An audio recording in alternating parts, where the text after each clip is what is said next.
Chapter 406. Su Fengnian was not stupid. He knew that the girl from the chess and sword music school had a split personality. He obviously preferred to deal with the shy and graceful girl. The girl in front of him should be at least in the finger Xian realm. Spitting out the pearl was equivalent to releasing a great demon. No wonder she told him to run away. It wasn't that Su Fengnian was greedy for this pearl that was rumored to be able to make a woman stay young forever. At the very least, he wanted to see the wonders of the celestial form and the dragon concubine form. However, he never expected that a pearl would cause so much trouble. Killing people across realms was very satisfying, but it was proven that Su Fengnian could not do it at the moment. She said playfully, promising not to kill doesn't mean you can live happily. But you do have some skills. You can withstand a flick of the finger. You should have drawn your sword and killed him from the beginning. You wouldn't be in such a sorry state. Why did you hesitate? It's stupid to have tender feelings for the fairer sex. You've practiced your sword to the point of being deliberate. This is the same as Li Chungang, who sealed his sword after reaching the finger Xian realm. Yes, you have the embryonic form of Li Chuangang's sword Qi rolling dragon wall in the Western Shu Imperial Palace. What's your relationship with this old man? Tell me. If I'm happy, I'll teach you some good things that are not inferior to the two-sleeved green snake. Su Fengnian held the spring thunder superfluously. The girl stood on the city wall with her hands behind her back. Her red and purple eyes were very scary. She smiled condescendingly and said, "Oh, it seems that this old man really has a place in your heart. You're even willing to risk your life to protect him? What's so great about him? He just entered the Vajra realm at the age of 16 and the finger Xian realm at the age of 19.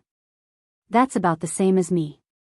Besides, he only reached the celestial phenomenon realm at the age of 24, which is later than me. What a joke. I think it's only your Liang dynasty that doesn't have a true master." "Oh, Wang Xianji is one." Su Fengnian, who had been silent all this time, finally opened his mouth. He spat out the blood that had already surged to his throat. It was not that he wanted to be a mute, but he really could not speak. He could only make a few words with his mouth. She stretched out a finger, and the pearl twirled around it. She smiled and said, "Oh, you mean go and *ck your mother." After she finished speaking, Su Fengnian's sleeves fluttered. After he closed his mouth again, the blood flowing from the corner of his mouth became even thicker. She curled her lips and sneered, "It's only because you don't know who I am that you have so much backbone." She jumped down from the city wall and stretched. She held the pearl and gently rubbed it against her cheek. She sighed reluctantly and said, "Let's go back." Li Zhu went back into her mouth, and the light in her eyes gradually dimmed. The woman with the green sword stood there in a daze.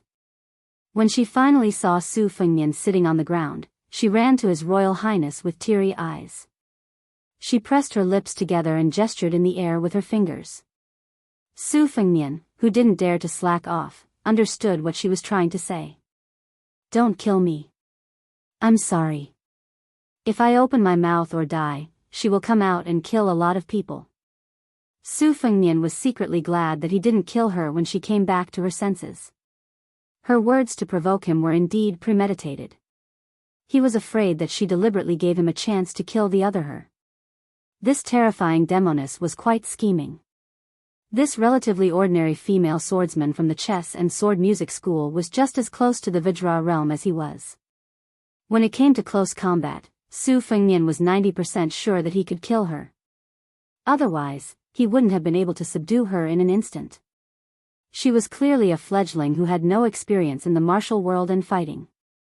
Most of the direct disciples of the top sects were like this. They advanced step by step on the path of martial arts.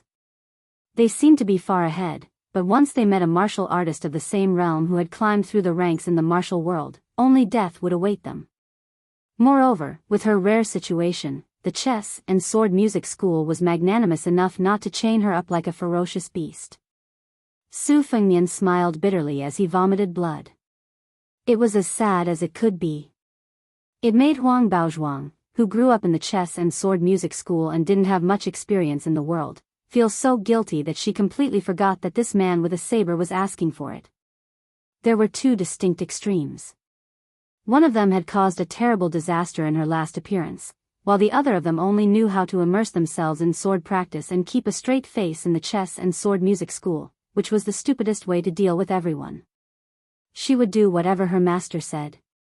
After her master passed away, she was at a loss like a blind person, only daring to hide and cry secretly. At this moment, she had forgotten to be reserved and shy. She reached out her trembling hands to help this strange man wipe away the blood, but no matter how hard she tried, she couldn't wipe it clean. Su Fengnian gently raised his hand to stop her. She was more of a hindrance than a help and said helplessly, "It's okay. You'll get used to vomiting. You won't die." Su Fengnian curiously asked, "Who is she?" Huang Baozhuang sobbed and fell silent. Su Fengnian didn't ask further. In the Liang dynasty, the diabolism was very weak, especially when the 6 great devils were killed by Qi Xuanzhen alone. After Su Shao became famous in Jianghu, some gangs with names that were slightly suspicious of the diabolism hurriedly changed their names and started to behave themselves. However, the Beimang dynasty was very different. Except for supporting a few big sects to monopolize Jianghu, the Beimang royal court had always ignored the so-called diabolism sections. Therefore, those big evil sects that openly ate people's hearts and livers and used yin to nourish yang could still thrive. The Beimang royal court had always adhered to the principle that people in Jianghu should solve Jianghu matters with their own hands. This time, in the Beimang martial arts ranking, in addition to the top 10 in the world, there were also 10 diabolism giants. Any one of them would be famous in Jianghu 10 times in the Liang dynasty. Among them, Luo Yang, who ranked first, fought in the Eastern Brocade, Tangerine, and Dragon Waste prefectures with only her hands. Finally, she openly killed her way to the imperial city and killed everyone she saw. That was not enough. Only when the god of war, Tuoba, arrived at the imperial city did he stop the footsteps of this purple-robed devil. The Northern Mang Empress was watching the battle from the top of the city walls. She had been patient from beginning to end and didn't mobilize the 6,000 armored soldiers guarding the imperial city. Instead, she said, using 6,000 armored soldiers to kill Woyang, wouldn't my majestic Northern Mang lose 12,000 good men? Such a Jianghu, such a Beimang, should be seen with her own eyes. Fengnian, have you ever thought about whether the 300,000 cavalrymen of Beiliang will be able to defend against a direct attack from the Empire of Beimang if they have to worry about being stabbed in the back? That night, Su Shao asked this question as they were nearing the end of their secret conversation. Su Fengnian moved back and leaned against the wall to stop the bleeding. He raised his arm and wiped his mouth with his sleeve. He smiled bitterly and said, "I was impulsive at that time and was disrespectful to you. Please forgive me."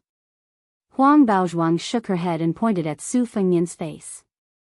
She continued to gesture and said, "Your mask is broken." Previously, when he was squatting at the foot of the wall at Yanhui Pass, he had put on a mask that Xu Xiu had meticulously made. After the battle with her, Su Fengnian carefully tore it off bit by bit. With Huang Baozhuang's help, his original face was gradually revealed, and it was slightly pale. Su Fengnian stretched out a hand. Huang Baozhuang thought that he wanted her to support him, so she also stretched out her hand and was pulled into his embrace. Huang Baozhuang was at a loss and her delicate body stiffened. Su Fengnian laughed softly and said, "I know what you want to say. You don't like me." "I didn't say that I liked you. I just vomited so much blood. In any case, I have to earn back my capital. I don't do business where I lose money."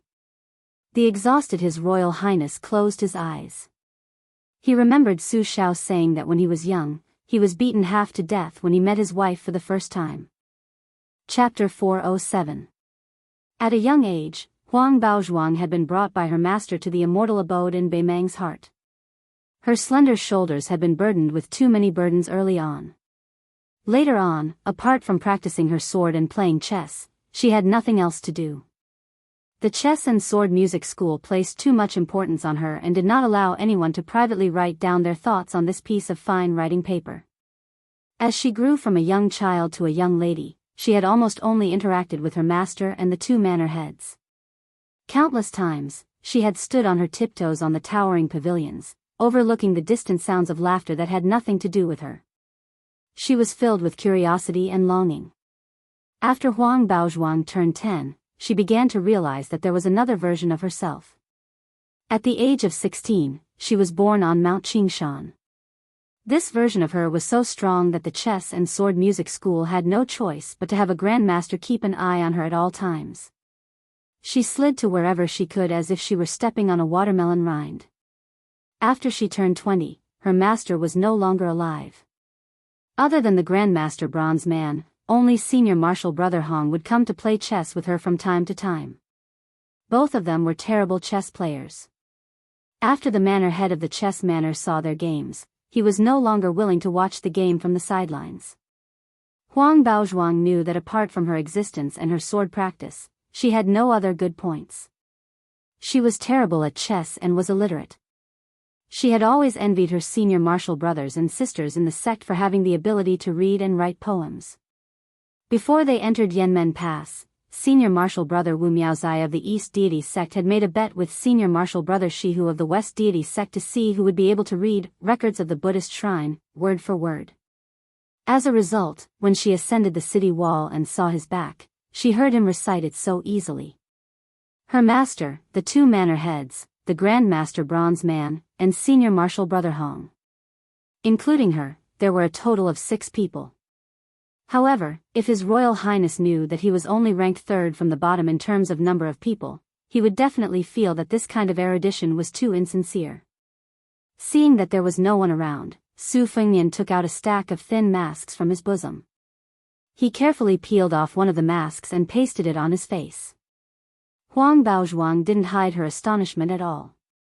Even though it looked like he was just slapping a mask on his face, it was actually a meticulous work that wasn't inferior to embroidery. Su Fengnian's essence, qi, and spirit were severely damaged. He was afraid that he would reveal any flaws. Just as he was about to tell her to check if there was anything wrong, she had already reached out her hand and slowly and gently smoothed out some of the tiny imperfections on his face. There were a total of 6 masks. His Royal Highness didn't know the specifics because Xu Xiu had been burning the midnight oil for more than 20 years. His Royal Highness didn't know the specifics either. In any case, during that period of time, Aunt Xu, whose breasts were like spring bamboo shoots, would caress his face whenever she had the time. Every time she caressed his face, it would take a long time for several incense sticks to burn. Only God knew if she had any thoughts of taking advantage of him. There were a few times when His Royal Highness could clearly feel her 2 cherry tips standing straight up on his chest or arm. His heart was in a complete mess. She was indeed a mature woman. When spring arrived, she was like a cat that couldn't stand loneliness. Su Fengnian saw that Huang Baozhuang's eyes were full of interest and amazement when she was helping him. He smiled and explained, this mask was made by a master of disguise who came from the southern Xinjiang witchcraft sect. She said that there were 5 levels to the art of disguise: pawn, ventilation, rooting, enchanting, and reincarnation. Pawn is the crudest form of disguise. It can only fool ordinary people with poor eyesight. Ventilation is considered to have reached a higher level. If one can take root, it won't be easy to see through. Enchanting, not only one's appearance will change, even one's demeanor will change after putting on the mask. As for reincarnation, she said that she had only heard of it. You should know that the face is born from the heart. Putting on this kind of mask is equivalent to changing a part of one's root bone. It may even cause unpredictable changes to one's fate. She helped me make 6 masks, 1 for pawn and 1 for enchanting, and 4 for rooting. The one in your hand is a pawn. The one that was damaged just now was a rooting. You people from the chess and sword music school should be able to understand the deeper meaning of this saying. Su Fengnian stood up. Huang Baozhuang hurriedly stood up and took a few steps back. Su Fengnian knew that they shouldn't stay here for long. Before leaving, he whispered, "You and I will treat it as if nothing happened today. Don't tell anyone about it." Unexpectedly, Huang Baozhuang shook her head. Su Fengnian asked in surprise. You want to report it to the chess and sword music school? She nodded her head. Su Fengnian frowned. He was in a dilemma. If the woman in front of him was only a direct disciple of the chess and sword music school, killing her would be the safest thing to do, regardless of whether it was right or not. However, she had a mysterious background. Killing her was equivalent to releasing an invincible devil, if not heaven or earth. It was no different from suicide. However, kidnapping her was really not a wise decision. She was destined to be an important chess piece of the chess, sword and music house. Her importance was probably only second to Hong Jingyan. Taking her away was equivalent to stabbing the chess, sword and music house in the ass. Yet, she was still shouting for them to chase after her. The chess, sword and music house was powerful and lofty. Who else would they chase after if not her? They couldn't kill her or kidnap her to seal her mouth, so how could they just let her go? Chapter 408. Su Fengnian rubbed his forehead and pondered. This woman looks quite amiable. When he was threatened by her heart, the first thing she did was tell him to run for his life. Why is she still so stubborn? She doesn't know how to be tactful at all. Su Fengnian sighed heavily. Well, it seems that he won't be able to clean up his mess. Anyway, at that time, in order to not cause trouble for the fish dragon gang, he had asked the hook-nosed old man for a copy of Legend of the Ram. This would dispel the doubts of Jianghu people outside of the chess and sword music school. It also meant that as long as Wang Weishue was careful, he would be in trouble. After he parted ways with the fish dragon gang in Lucheng, he would make a big fuss anyway. You chess and sword music school can do whatever you want. I'll deal with whatever comes my way. Huang Baozhuang hesitated for a moment and gestured with her slender fingers. I'll only say that I saw you and that you wanted me to spit out the pearl. But I won't say your name, your sword, or your mask. Su Fengnian was stunned for a moment. With a bright smile on his face, he took 2 steps forward and spread his arms as if he wanted to give her a goodbye hug. Huang Baozhuang blushed and took 2 steps back. How could Su Fengnian, who grew up surrounded by rouge and powder, give up just like that? He continued to shamelessly take 2 steps forward, and there was even a hint of pitiful innocence on his face that seemed to come from the bottom of his heart. Shan Jianqing of the chess, sword and music school became even more bashful, his cheeks like peach blossoms, and he took a step back. 2 steps to 1 step. How could the experienced playboy His Royal Highness not know the mystery behind it? Did he think that the countless gold, silver, jewelry, and silk were given for free? Su Fengnian hugged the woman who didn't like him but just wasn't good at rejecting him. He sniffed her hair that was tied up with a red sandalwood hairpin and smiled mischievously. In the future, I'll go to the chess and sword music school to find you when I have the chance. If you feel that you're at a disadvantage when I hug you, you can hug me back. Finally he was willing to let go of Huang Baozhuang. He did not know if it was because of the pearl in her mouth or because of her innate talent as the dragon concubine, but her body was as cool as a spring in the summer and as warm as a jade in the winter. Su Fengnian stepped out from her side, deliberately not looking at her tearful and aggrieved expression. With one hand supporting himself on the city wall, he leaped down the city wall and left Yanhui Pass, heading toward the desert. Huang Baozhuang stood at the top of the city wall in a daze. She had once heard from her master, who had traveled all over the world, that there were wild geese from the south returning to the north at Yanhui Pass, passing through with reed leaves in their mouths. If she was lucky, she might even be able to see the mirage. She had mustered up the courage to ask the manor head for permission to go on this trip. After a long time, Huang Baozhuang's body suddenly stiffened. She slowly turned around and saw 2 people standing at the end of the blue brick corridor. She relaxed and smiled. In Huang Baozhuang's vision, there were 2 men standing side by side. One of them was unbelievably tall and sturdy. He was almost as tall as Huang Baozhuang and Su Fengnian. This giant's skin was a rare golden copper color. The giant man who looked like an immortal from the heavens had a wooden expression. Beside him stood a man who looked even sharper than him. He looked to be in his early 30s and held a string of heads that looked like candied haws. Some of the heads had dried blood and their faces looked dry. Some of the heads still had blood dripping down, but they were still vivid and lifelike. Old Gu Song's head was among them. He must have been extremely terrified before his death because the facial features on his head were twisted. If His Royal Highness was still at the top of the city wall, he would definitely mistake this person for the young Wang Xianji from Martial Arch City. They didn't look alike, but they were too alike.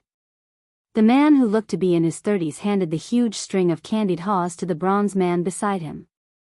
He walked towards Huang Baozhuang and smiled. Only Huang Baozhuang would think that he was smiling. Any ordinary person who had some worldly wisdom would feel a chill all over their body when they saw this man's smile. This was because his eyes didn't have pupils and only had a strange silvery white color. He took out the Qingfu Sword Codex and stared at Huang Baozhuang for a moment before he slowly said, "I went to the Beiliang border city with the bronze man to return a gift to that Chen Jibao who killed our Beimang royal family. On the way back, I picked up a few secret manuals. This Qingfu Sword Codex should be given to you. I won't hand it over to the prefecture lord." After this man handed over the Qingfu Sword Codex, he didn't say anything else. He rose from the ground and pierced into the sky like a feather arrow. The entire top of the city wall shook with his step.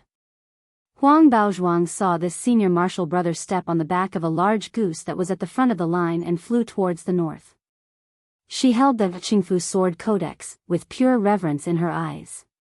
This senior martial brother was Hong Jingyan. He once pointed to his eyes while playing chess and said that in the entire world, he only saw two people. One was Wang Xianji and the other was Tuoba. Huang Baozhuang's bronze man grandmaster's left shoulder tilted downwards. She jumped up with a smile and stood on his shoulder. In the desert shrouded in moonlight, the bronze giant carried 6 or 7 heads in its hands and ran wildly towards the north with the woman. In Beimang, only a few immortal mansions like the chess and sword music school would have this scene of rolling green mountains. Huang Baozhuang liked this 6th-class name from the bottom of her heart. She didn't want to lie to this home that didn't have any family. Secretly hiding something was already her limit. In the silent night, the old scholar carried a heavy bamboo bookcase to the top of the city wall. He looked at the shattered stone tablet and shook his head in pity, muttering to himself about the younger generation. The old man with a face full of hardship stood alone below the platform. He had been away from his home for more than 20 years. Whether it was because of homesickness or some other mischievous thoughts, it was time to return home. Chapter 409. Su Fengnian finally caught up with the fish dragon gang before they entered the city. It was not a pleasant journey for the whole night and 2 days. After his ocean of qi was severely damaged by the woman, more than 300 aperture acupoints were turned upside down. Later, he found that she had implanted a lot of external qi as sharp as sword qi. It was extremely difficult to peel off the cocoon. In order not to delay the cultivation of the sword, Su Fengnian almost went crazy after removing those disgusting and impure qi. It was like looking for a few ants and cicadas in the huge Yanhui Pass. It was extremely difficult. However, he still delayed the sword for a day, and Su Fengnian scolded him all the way. Fortunately, this kind of extremely delicate and laborious work was similar to the way he carved the chess pieces in the Qingshui Pavilion sword practice record on Mount Wudong. It had an indescribable benefit for digging deeper into the mystery of the Big Yellow Courtyard. The Big Yellow Courtyard was like a sword embryo. Old Man Li's 2-sleeved green snake was hammered by the weight of 10,000 caddies, while the latter was the quenching of the famous sword when it was finished. Both were indispensable. After Su Fengnian reunited with the Fish Dragon gang, he stopped the basic secret skill of the Big Yellow Court.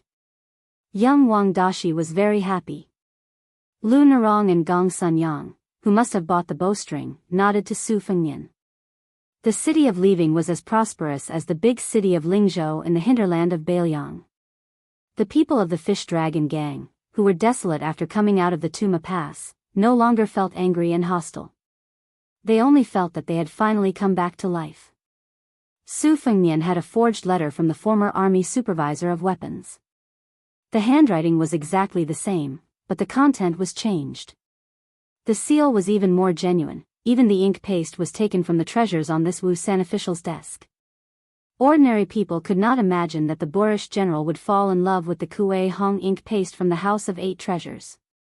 This further confirmed the absolute authenticity of the secret letter. According to the introduction in the letter, Su Fengnian had transformed into the nephew of a distinguished guest in the general's mansion, and his surname was Su. Su Fengnian naturally knew the address of the meeting. After entering the city, he asked someone for the way. Su Fengnian led the fish dragon gang to a mansion that was actually built by officials and businessmen in Jiangnan. After the gatekeeper reported the secret letter, a thin old man in luxurious silk walked out. His footsteps were hurried. After seeing Su Fengnian, they first bowed to each other. The old man asked the gatekeeper to settle the people of the fish dragon gang. Then he warmly took Su Fengnian's arm and stepped over the threshold together. He laughed and said, "I have been friends with Brother Qi for many years. Sister-in-law's frosty eggplant was delicious. Even now, when I think about it, I still drool. There is no such delicacy in leaving city." Su Fengnian looked embarrassed and said, "Sister-in-law's eggplant is too spicy and salty. Uncle Wei is used to it." The thin old man squinted and smiled. He nodded slightly and held Su Fengnian's arm more tightly. He laughed and said, "Spicy and salty is the best way to eat. How are Brother Qi and sister-in-law's health?" Su Fengnian sighed with a gloomy face. "Sister-in-law's health is good. It's just that uncle has an old lung disease when he was young. He can't get rid of it. When it rains, he coughs non-stop. It's worrying." The old man was silent for a while and said in a low voice, "I have some snow lotuses here. You can bring some back for Brother Qi and stew it with rock sugar. It can nourish the stomach and lungs." Su Fengnian made a gesture of wanting to bow in gratitude. The old man quickly supported him and pretended to be angry. "You child, we're all family. Why are you treating us as outsiders?" Although the land in Luqing wasn't as expensive as in the cities of the two dynasties, it still cost 60 to 70,000 taels of silver to buy a decent residence. The residence of the old man surnamed Wei was a large residence with 5 entrances. It was impossible to buy it without 150,000 taels of silver. If there was such a residence in Great Peace City, it would be the envy of many third-rank officials who had been officials for many years. Going around the screen wall and the fake mountain, they walked along the central path. On the 2 sides, there was an accountant's house and a family school. The hall was grand and magnificent. Further in was the flower hall where banquets and music were held. There would most likely be a small pond filled with lotus flowers. This was probably the common characteristic of the residences of Jiangnan officials and merchants. The courtyard was deep, elegant, and quiet. Su Fengnian saw the armchairs in the hall that didn't quite match the style of Jiangnan. He smiled slightly and said, "Uncle Wei really is nostalgic. Otherwise, he wouldn't have used these southern Tang beauty seats." The old man sat and talked with Su Fengnian, Lu Narong, and Gong Sunyang. When the 3 guests were seated, he placed his butt on the beauty seats and smiled from the bottom of his heart. "In this life, I won't be able to return to my roots, but I have to remember where I'm from, right?" The old man sat down with a dozen or so shops in Luqing. He exchanged polite greetings with Lu Narong and Gong Sunyang. Compared to Su Fengnian, who was his nephew, he was clearly much colder. He quickly stood and said, "I'm going to personally count the goods. I have to sell them for a good price for the military inspector.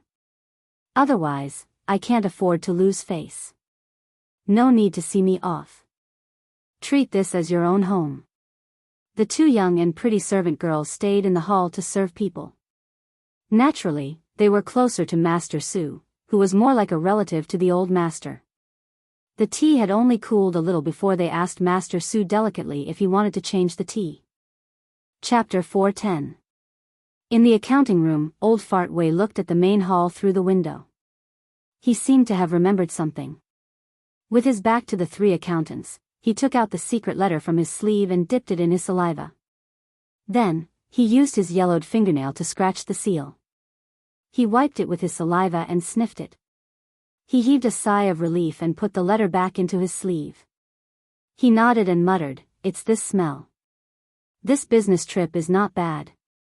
Old Fart Wei, who was able to lay a foundation in Lucheng, narrowed his eyes and dozed off.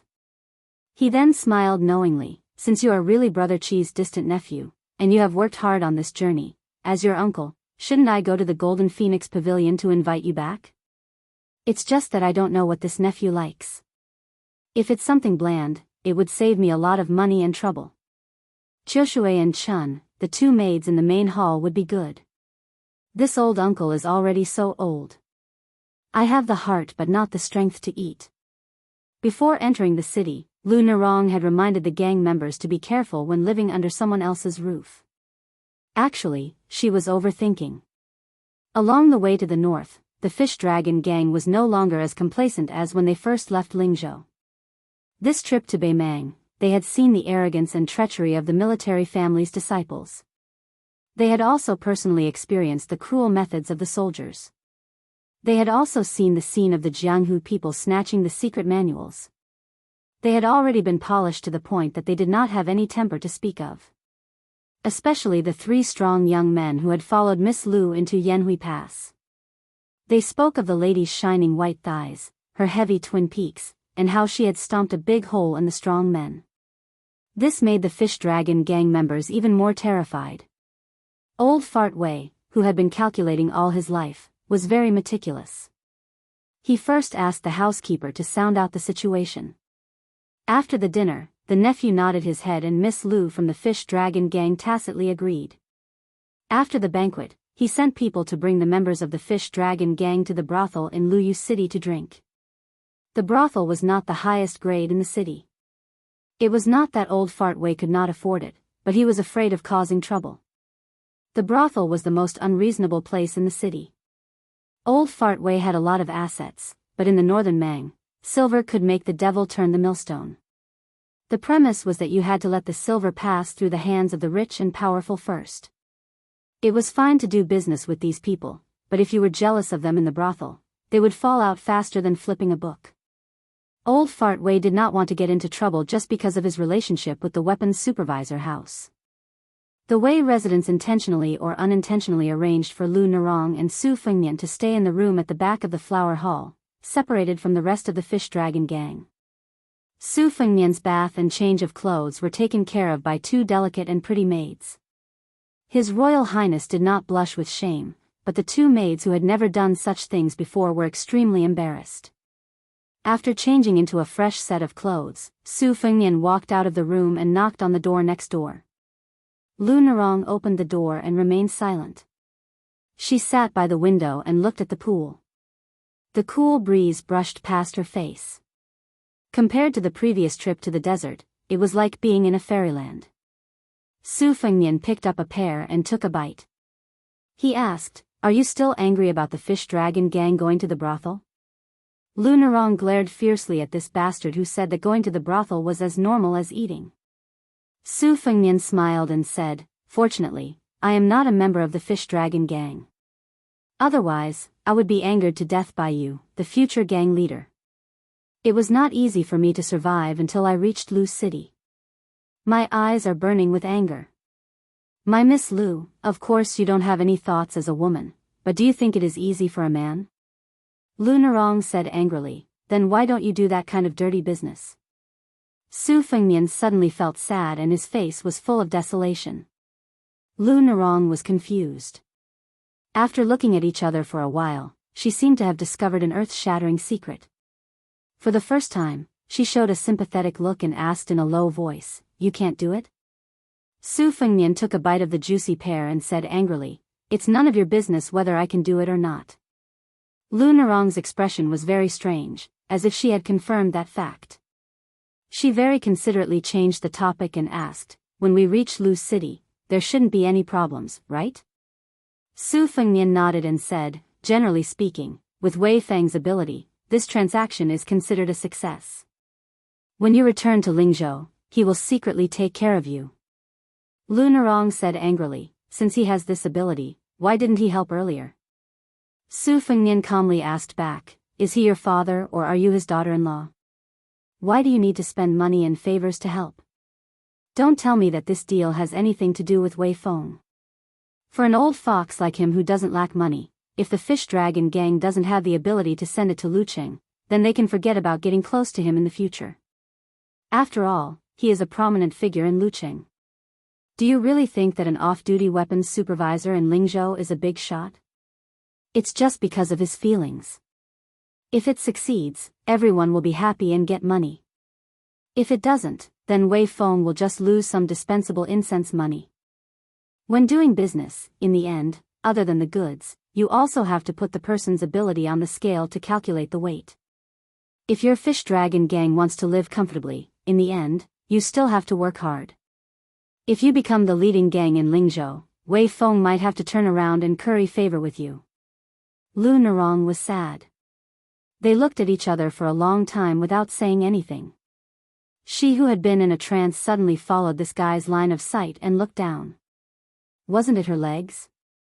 Lu Nerong flew into a rage out of humiliation. Damn rogue, where are you looking?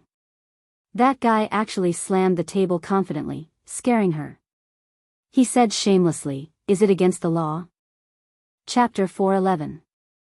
When the servant girl brought a pot of tea and left, Gong Sun Yang gently locked the door and poured a cup of tea. It was a white porcelain cup of light green tea, sparkling and lovely. He picked up the cup but put it down. His feet were poisoned, so he endured the pain and took off his shoes and socks. He was over 40 years old, but he was still standing. Gong Sun Yang looked out the window and sighed. He endured the pain and took off his shoes and socks, lost in thought. In his youth, wherever the iron hooves of the Su royal banner passed, not even a blade of grass would grow. With a thunderous momentum, they stormed the western Shu imperial city. When the grievous news of his father's death came, his grandfather wrote a suicide poem and sacrificed himself for the country. It was said that Shu was second only to West Shu. Their suicide poems were the most popular in the 8 kingdoms. Although the old emperor of Shu was mediocre and incompetent at governing, it was precisely because he was such an incapable ruler that when he was taken away by his loyal servants, he passed by the Qingyun street where the officials of Shu gathered. It was filled with the cries of their families after the officials died. Most of the people who fled were like him, young boys and girls. There were very few young men who took off their official robes and mingled with the refugees. Who would have thought that those men who stayed at home, drank all the wine, hung themselves, and slit their throats with swords would have been cursing the emperor in court just a day ago? Perhaps they had just suffered the humiliation of being flogged a month ago? The Gongsun family of Shu was good at using arrows in rapid succession. Gongsun Yang reached out to touch the reloaded horn bow on the table.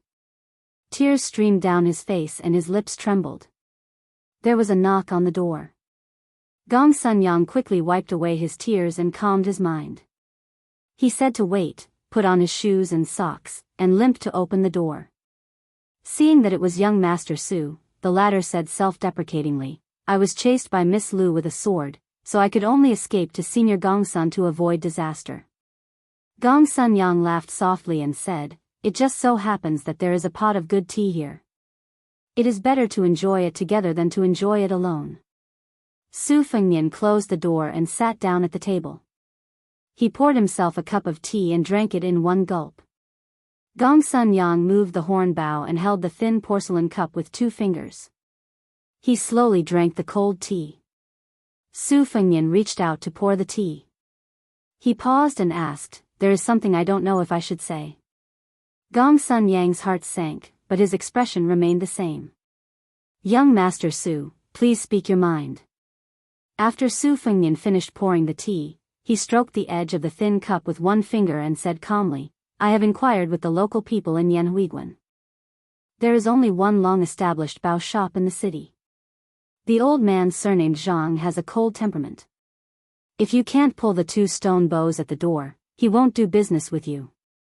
Bao Changzhang, I think it is most likely a fake surname. This shop was easy to find and inquire about. With the strength of Elder Gongsuan's arms, he shouldn't have been stopped at the door. Then, I accidentally learned from Miss Lu that Senior Gongsun only arrived at the city gate after 2 hours. With Senior's feelings for the fish dragons, he wouldn't deliberately leave Miss Lu and the 3 members of the fish dragons in a dangerous place like Yanhui Pass. Then I guess that senior didn't have much money with him, so he spent more than half an hour bargaining there. But on second thought, it seemed unlikely. With senior's experience in Jianghu, and he is also a master of continuous arrows, he should know the market price of string silk. So I asked myself, is it because Senior Gongsun and that old man Zhang are old friends? Is it because they are catching up? But I was curious, how close was their relationship that the future leader of the fish dragons had to wait for half an hour at the city gate? Senior Gongsun, can you tell me? Gongsun Yang hesitated for a moment. Su Fengnian smiled and said, Senior, don't worry. Take your time. I just came to drink tea and chat.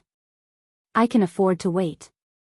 Gongsun Yang put down the teacup and asked slowly, did the military supervisor of weapons and young Master Su set a trap for the fish dragons? Su Fengnian sneered, Gongsun Yang, you are you, and the fish dragons are the fish dragons. At this time, you still want to confuse the public? There is no doubt that the fish dragons have a clean background. Lu Narong and even Xiao Chong were kept in the dark by you. This deal was facilitated by you. What I want to know now is what information you gave to old man Zhang. Was it the military defense map of Beiliang? Or was it the distribution of the Beiliang army? I think it was a combination of both. That's why you stayed in the Bao shop for so long. What kind of big pie did the Northern Mang paint for you? Is it to recover Western Shu in the future? Or is it to destroy the Beiliang cavalry? Or is it to support the Gongsun family of Western Shu? Gongsun Yang's expression was complicated. He said, since young Master Su still dares to attend the meeting alone, I think it's not wrong. Young Master Su hides his strength and is at least at the second stage. Gongsun Yang just wants to know how much money young Master Su can earn with the head on my shoulder and the Bao shop in Yanhui Pass. How much can he earn? Chapter 412. Su Fengnian glanced at Gongsun Yang's hands, which were resting on the edge of the table, and said with a smile, I can even kill Xiao Chong. Killing you, Gongsun Yang, who has fallen back to third rank, won't be difficult. Besides, how far are we from each other?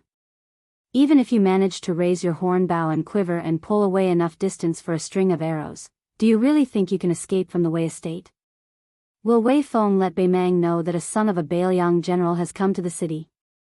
At that time, not to mention Wei Feng and I, the fish dragons will be the first to die tragically. Loyalty, filial piety, and righteousness don't need to be mentioned. Loyalty and righteousness, to you, Gongsun Yang, seems to be dispensable. The mild-tempered Gongsun Yang's face turned ferocious. His 10 fingers grabbed the edge of the table like hooks, but he still didn't make a sound. The table trembled slightly, causing the 2 cups of tea to ripple. The aroma of the tea grew stronger. Su Fengnian stretched out 2 fingers to press down on the thin, white, and translucent teacup. He lowered his head to look at the surface of the tea in the cup and said emotionlessly, have you ever thought about how a single Gongsun Yang, or perhaps several hundred people like you who have been hibernating in northern Liang without regard for their lives and live like dogs? Yes, you have racked your brains to send information to northern Mang in an unending stream, wishing that you could break northern Liang's foundation day and night. But if there really comes a day when Beiliang's 300,000 cavalrymen are all wiped out under Bei Mang's all-out attack, the entire Beiliang will be filled with smoke, and everyone will be satisfied. But when the north gate is opened, how many people will die in the old western Shu, the old southern Tang, the old eastern Yu, and the old west Shu? 20 years ago, you were a stray dog. Even as a stray dog these years, you still have a strong sense of righteousness, not hesitating to flirt with the Bei Mang barbarians for the sake of national enmity. If the Beiliang cavalry really is defeated one day, all the Han people in the world will change into barbarians' clothes. How interesting. Gongsun Yang, I really admire you survivors of a perished country who remember the righteousness of spring and autumn. Without waiting for Gongsun Yang to retort, Su Fengnian, who seemed to have lost interest, flicked his finger, and the porcelain cup filled with tea began to spin, not spilling a single bit of tea. Looking at the teacup, Su Fengnian said self-deprecatingly, it's quite boring to say such empty words. Gongsun Yang said, as long as young Master Su can promise not to drag the fish dragons into the fire, Gong Sun Yang is willing to surrender. Gong Sun Yang's Gong Sun Yang, Gong Sun Yang's Gong Sun Yang. Senior Gong Sun, please don't test me. If I have any ulterior motives towards the Fish Dragon Gang, I have 100 ways to destroy them. I will help you pick up the word "e" that you lost. I'll give you the word loyalty as well. How about that?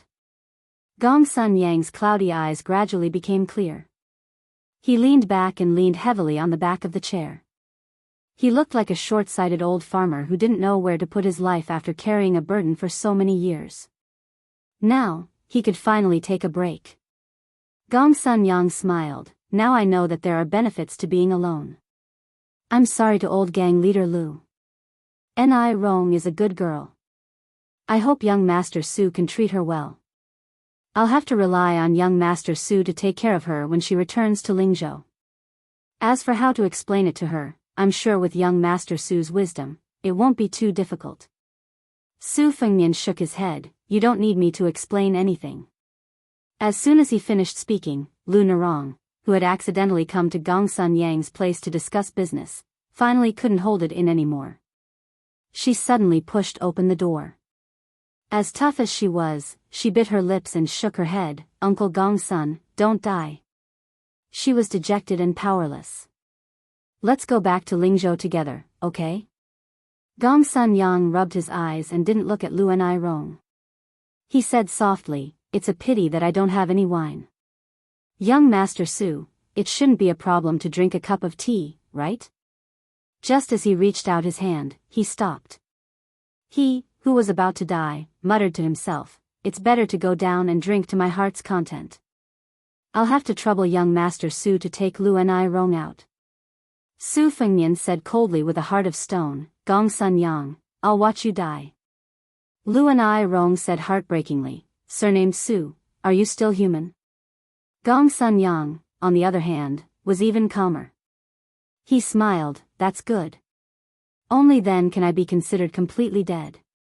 Ni Rong, tell old gang leader that Gong Sun Yang has let down the Fish Dragon Gang all these years. His death wasn't unjust. Lu Ni Rong was unusually quiet. She didn't look at Gong Sun Yang, but stared at Su Fengnian with her red eyes. There's no more Gong Sun Yang in the world. Gong Sun Yang closed his eyes and straightened his back. He straightened his clothes and smashed his fists on his temples. He collapsed on the chair. Lu Ni Rong covered her mouth. Blood seeped through the gaps between her fingers. Su Fengnian turned his head and said, don't be in a hurry to cut ties with me. Don't think about leaving without the goods. If that's really the case, Gong Sun Yang's death will be in vain. As for what you hate me for, you can come up with a plan after returning to Beiliang. After leaving the Tumbling Horse Pass, I can kill Xiao Chang. In Beiliang, I can force Gong Sun Yang to die. Lu Ni Rong, don't join in the fun now. Lu Ni Rong released her palm. Her mouth was full of blood. She said coldly, tell me your real name. Su Fengnian thought for a while and pointed at the Spring Thunder Saber. If I can return to Beiliang alive, you'll know who I am. Lu Ni Rong said firmly, Xiao Chang didn't betray the Fish Dragon Gang. You killed him. Su Fengnian looked at her for a while. He didn't say anything, but he still nodded. Good. When I get to Lingzhou, I'll burn incense and worship Buddha. I'll ask Bodhisattva to bless you to return to Beiliang alive. Lu Ni Rong turned around resolutely. Su Fengnian sat on the chair indifferently. He stared at the 2 cups of tea that neither of them had time to drink. He wanted to tease her by saying, what a beautiful pair of legs. They're gone just like that.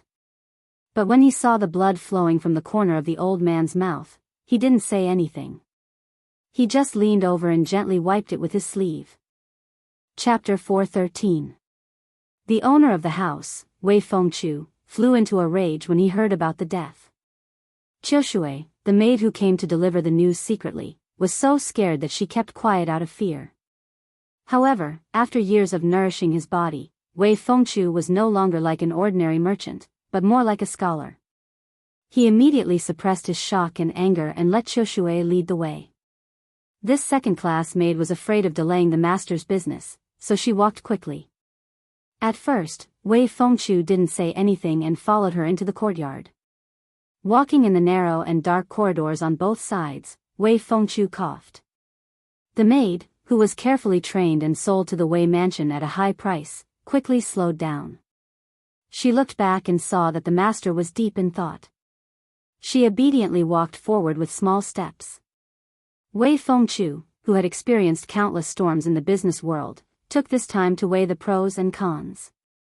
According to Qiushui, young Master Su went to the house of the old man with the horn bow, and not long after, this murder happened. It seemed that he had a conflict with the woman named Lu Nerong from the Fish Dragon gang. Wei Fengchu rubbed his temples and rubbed his temples. Wei Feng rubbed his temples. When he was close to the house where the corpse was, he signaled Qiushui to stay in the corridor. Then, he quickened his steps and walked into the house with a worried expression. He did not reprimand his nephew who came from afar but locked the door. Seeing that the young man was so calm after killing someone, he thought more highly of him. A playboy killed someone in his own yard. This kind of lawless calmness was not something to be seen in public. To cause trouble in someone else's house, he was either very shrewd or had someone to rely on. No matter what, Wei Feng felt that it was a good thing. He thought that Brother Qi did not have a son, but he had a distant nephew who was worth cultivating. No wonder this business was led by such a young man. A 30,000 taels business was really not small. Wei Fengchu immediately calmed down and moved a chair to sit down. He didn't show any anxiety and asked, "What do you need Uncle Wei to do?" Su Fengnian had thought of a set of words that could justify himself. Even if it wasn't perfect, it was enough to temporarily deal with an old fox like Wei Feng. Of course, the premise was that Lu Nerong didn't go crazy and mess things up. He didn't expect Wei Feng to not ask anything, which surprised Su Fengnian. The reason why he dared to tell Wei Feng at the first moment was that he pretended to be the son of a general in Lingzhou. He was sure that Wei Feng wouldn't dare to go to the yamen and splash dirty water on him. As long as Wei Feng thought that he could work in the Wei mansion, then there was a discussion. Seeing his nephew's expression, Wei Feng took a look at his face. He poured a cup of herbal tea and smiled. "Nephew Su, to tell you the truth, even the granddaughter of the gang leader, Lu Nerong, as long as she is in Uncle Wei's house, you can do whatever you want, as long as she is in my house, of Uncle Wei's." "What? The yamen? Do you think the yamen, the guest of the a small gang like the Fish Dragon gang? Ling Ling?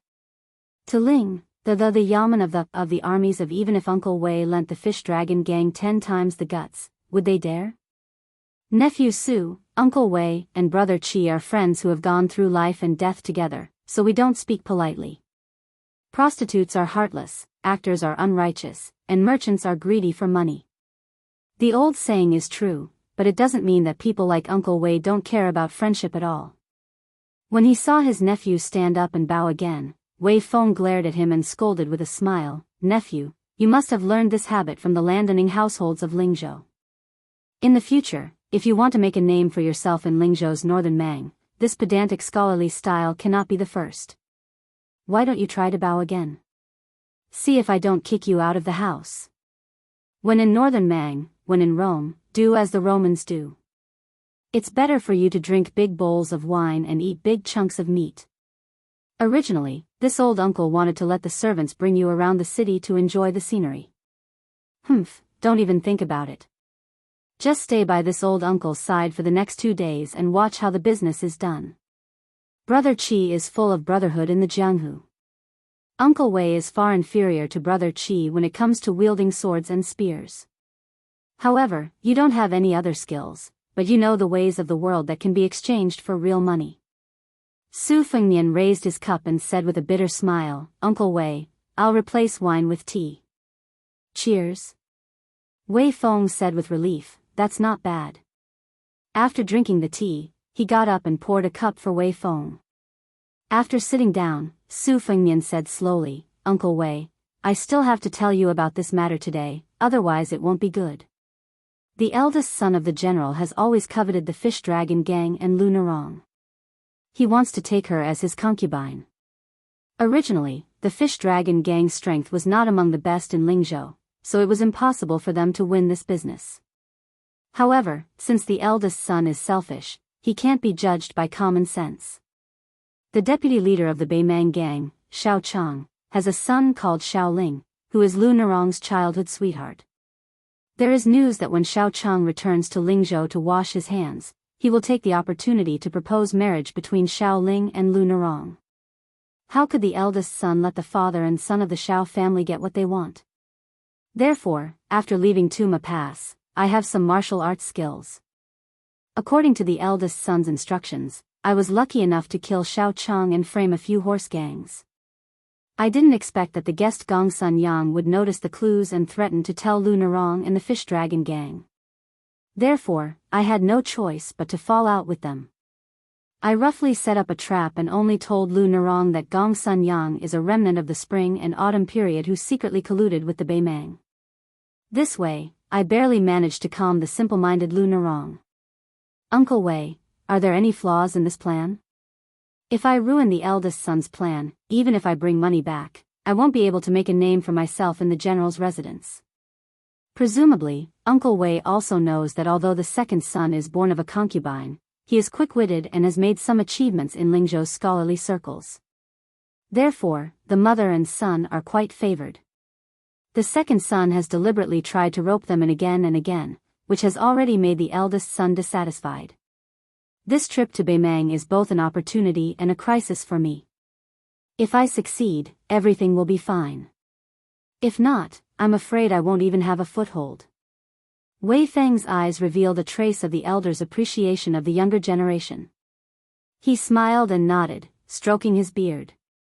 Even though he was sitting next to a dead person, he still said slowly, "Nephew, you are able to plan step by step on small matters and have good foresight on big matters. Not bad, not bad. You are a promising talent." Su Fengnian lowered his voice and blushed. Before I left, I wanted to shamelessly ask for a letter from my uncle so that he could put in a good word for me to Uncle Wei. However, when Auntie started at the dinner table, she was scolded by Uncle Wei. He said that a man who wants to start a family has to do everything himself. Asking for charity is not a damn skill. Fortunately, Auntie slapped the bowl and said that she would cook tomorrow, so Uncle Wei didn't continue to scold me. Wei Feng laughed and pointed his finger at Su Fengnian. This was the first time the old fox laughed so comfortably. Then he sighed and said, "It is indeed Brother Qi and Auntie's temper." When Uncle Wei was young and down, he freeloaded for 3 years.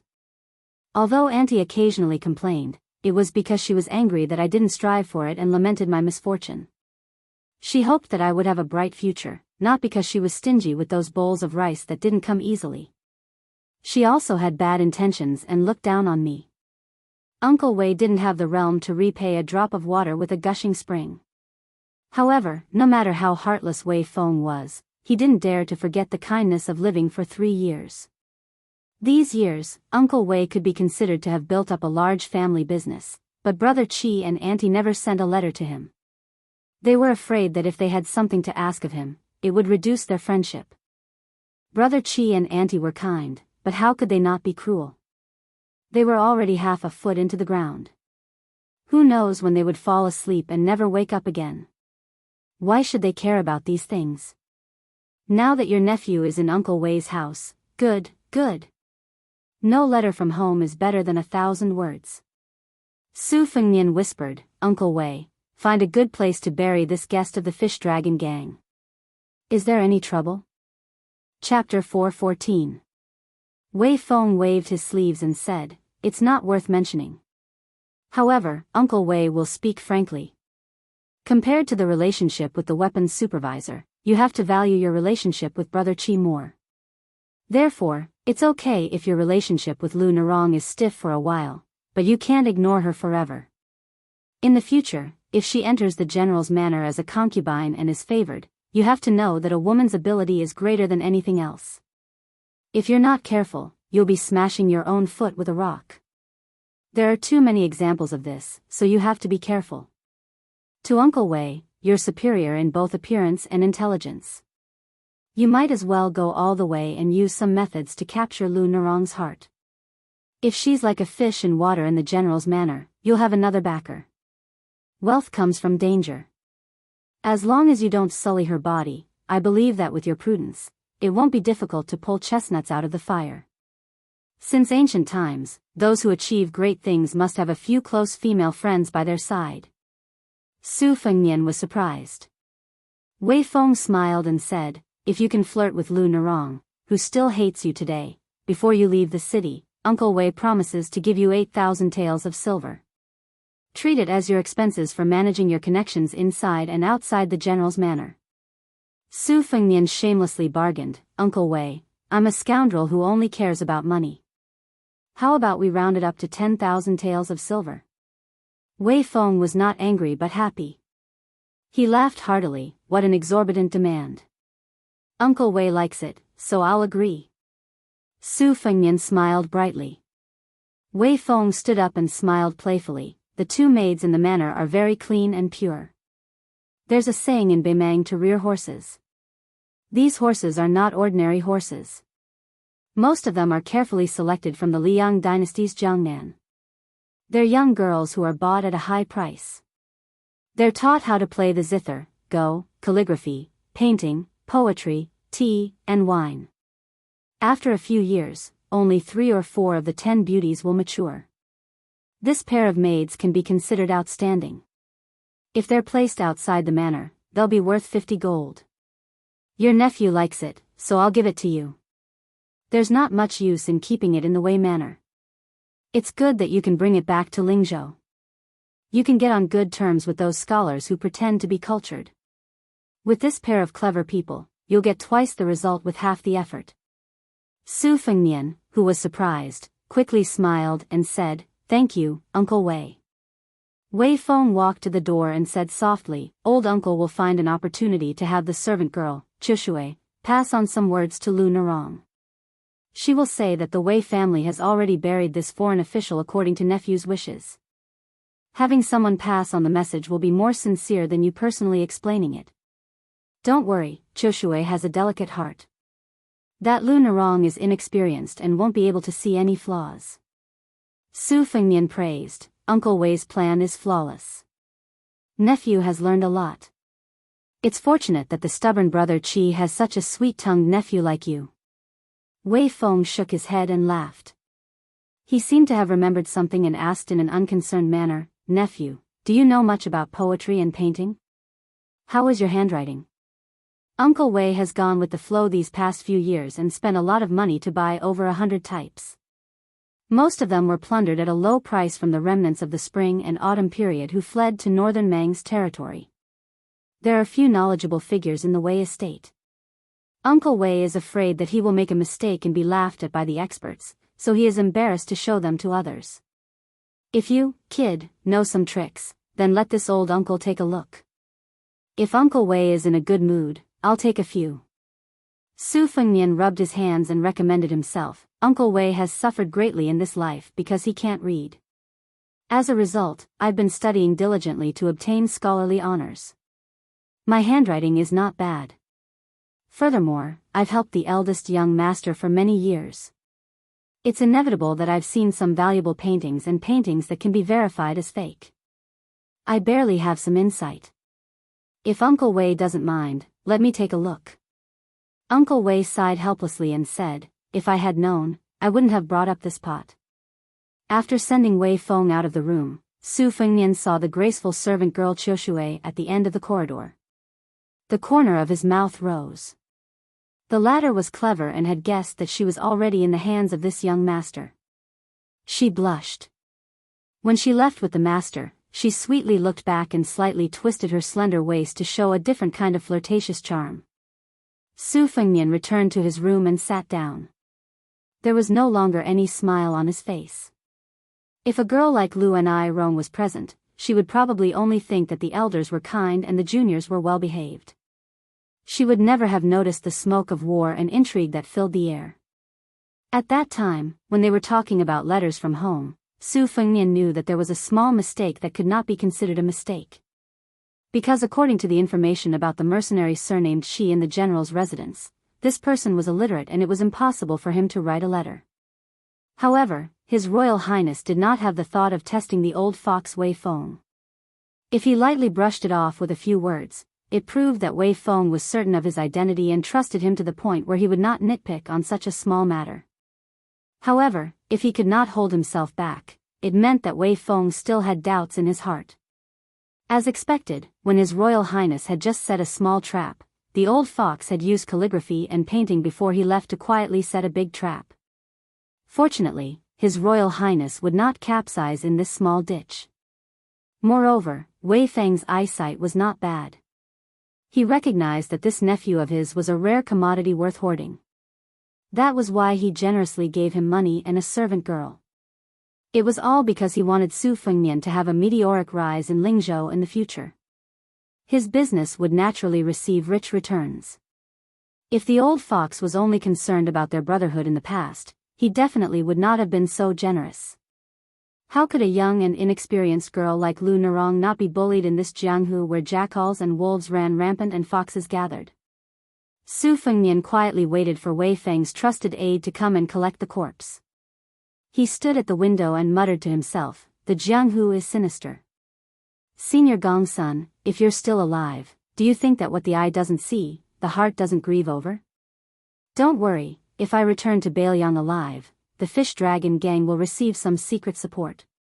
If I die in Beimang, you and that narrow-minded Miss Lu will have taken revenge. If I wasn't His Royal Highness, with Senior Gongsun's temperament, we could have become friends despite the difference in age.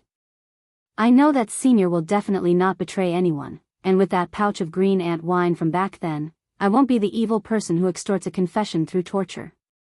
However, if I were to say that I knew about Senior's relationship with Northern Mang and still turn a blind eye to it, that would be too difficult for me. I believe that if Senior knew about this in the underworld, he would curse less." After personally watching the two retainers of the Wei family carry away the corpse that was gradually turning cold like tea, Su Fengnian returned to the room. He saw that Lu Nerong's door was tightly shut. He thought that it must have been difficult for this honest girl to not fight with her life on the spot. It was very strange. She was indeed an outstanding woman, but in His Highness the Crown Prince's memory, the clearest impression he had of her was not the time she killed the enemy alone in the inn at Toppling Horse Pass, nor was it the time she led the way on the yellow sand of the desert. Instead, it was the time she sat on the hillside with her arms around her knees in a daze, and the time she drank from the well at Yanhui Pass. The Qingming festival was approaching. How could it miss out on the bitter rain that broke the hearts of passers-by? The path to the tombs was muddy so that the later generations could remember their ancestors with every step they took. In the curtain of night, the heavens were not stingy with the pitter-patter of rain. Su Fengnian pushed open the window. The breeze was chilly. He listened to the rain patting the lotus flowers. However, his expression was cold. He wasn't sure if His Royal Highness could hear the bleakness and desolation in his voice. In Bailiang Palace, there should be a puppet with a similar figure. It was wearing the mask that Xu Xiu had meticulously made, carefully playing the role of His Royal Highness. Su Fengnian leaned against the windowsill without a trace of confusion. His eyes were abnormally resolute. At Toppling Horse Pass, he wanted to pull out his saber for the first time. In the end, he failed. At the top of Yanhui Pass, he wanted to pull out the Spring Thunder but failed. Su Fengnian seemed to be admiring the scenery. In fact, he closed his eyes and formed a seal with both hands, washing the qi in his body over and over again. True yang grows from the root. Yin Fu descends to the yellow court. The river flows endlessly and the spirit is firm. This is the Jinren's great refining form. Su Fengnian stood still like this for a full 2 hours. He slowly exhaled a breath of qi that was like a sword according to the sword qi rolling dragon wall. With a bang, it stirred a lotus flower in the pond and turned it into fine powder in an instant. However, in the boundless curtain of night and rain, who would notice such a shocking detail? Su Fengnian said as if relieved of a heavy burden, "So this is the great yellow court so-called embroidery of the universe by the mouth, setting Cheng and ablaze." Chapter 4:15. His Royal Highness only had 7 unopened acupoints left. After diligently removing the mixed qi that Huang Baozhuang had implanted into his body, he opened a new Ditsang acupoint. Combined with the sword qi that had been nurturing in his body during this period of time, he was able to form sword qi and destroy a lotus. After bathing and changing clothes during the day, he asked the 2 maidservants about it and found out that this lotus was a rare drought hibiscus. Not only could it not grow in water with a great difference in temperature, but it also hated moisture and liked dryness. If the lotus root was soaked in water for too long, it would rot and die. The water storage in the pond was very particular. If it was properly cultivated, it would bloom a few months earlier than normal lotus, and its flowering period was also very long. A single lotus was very valuable, so it was nicknamed the 10 golden lotuses and the fierce woman lotus. Generally, a wealthy family could only grow 1 or 2 lotuses in a vat. They did not have the money nor the energy to take care of 100 lotuses, which was enough to show the depth of the Wei family's wealth.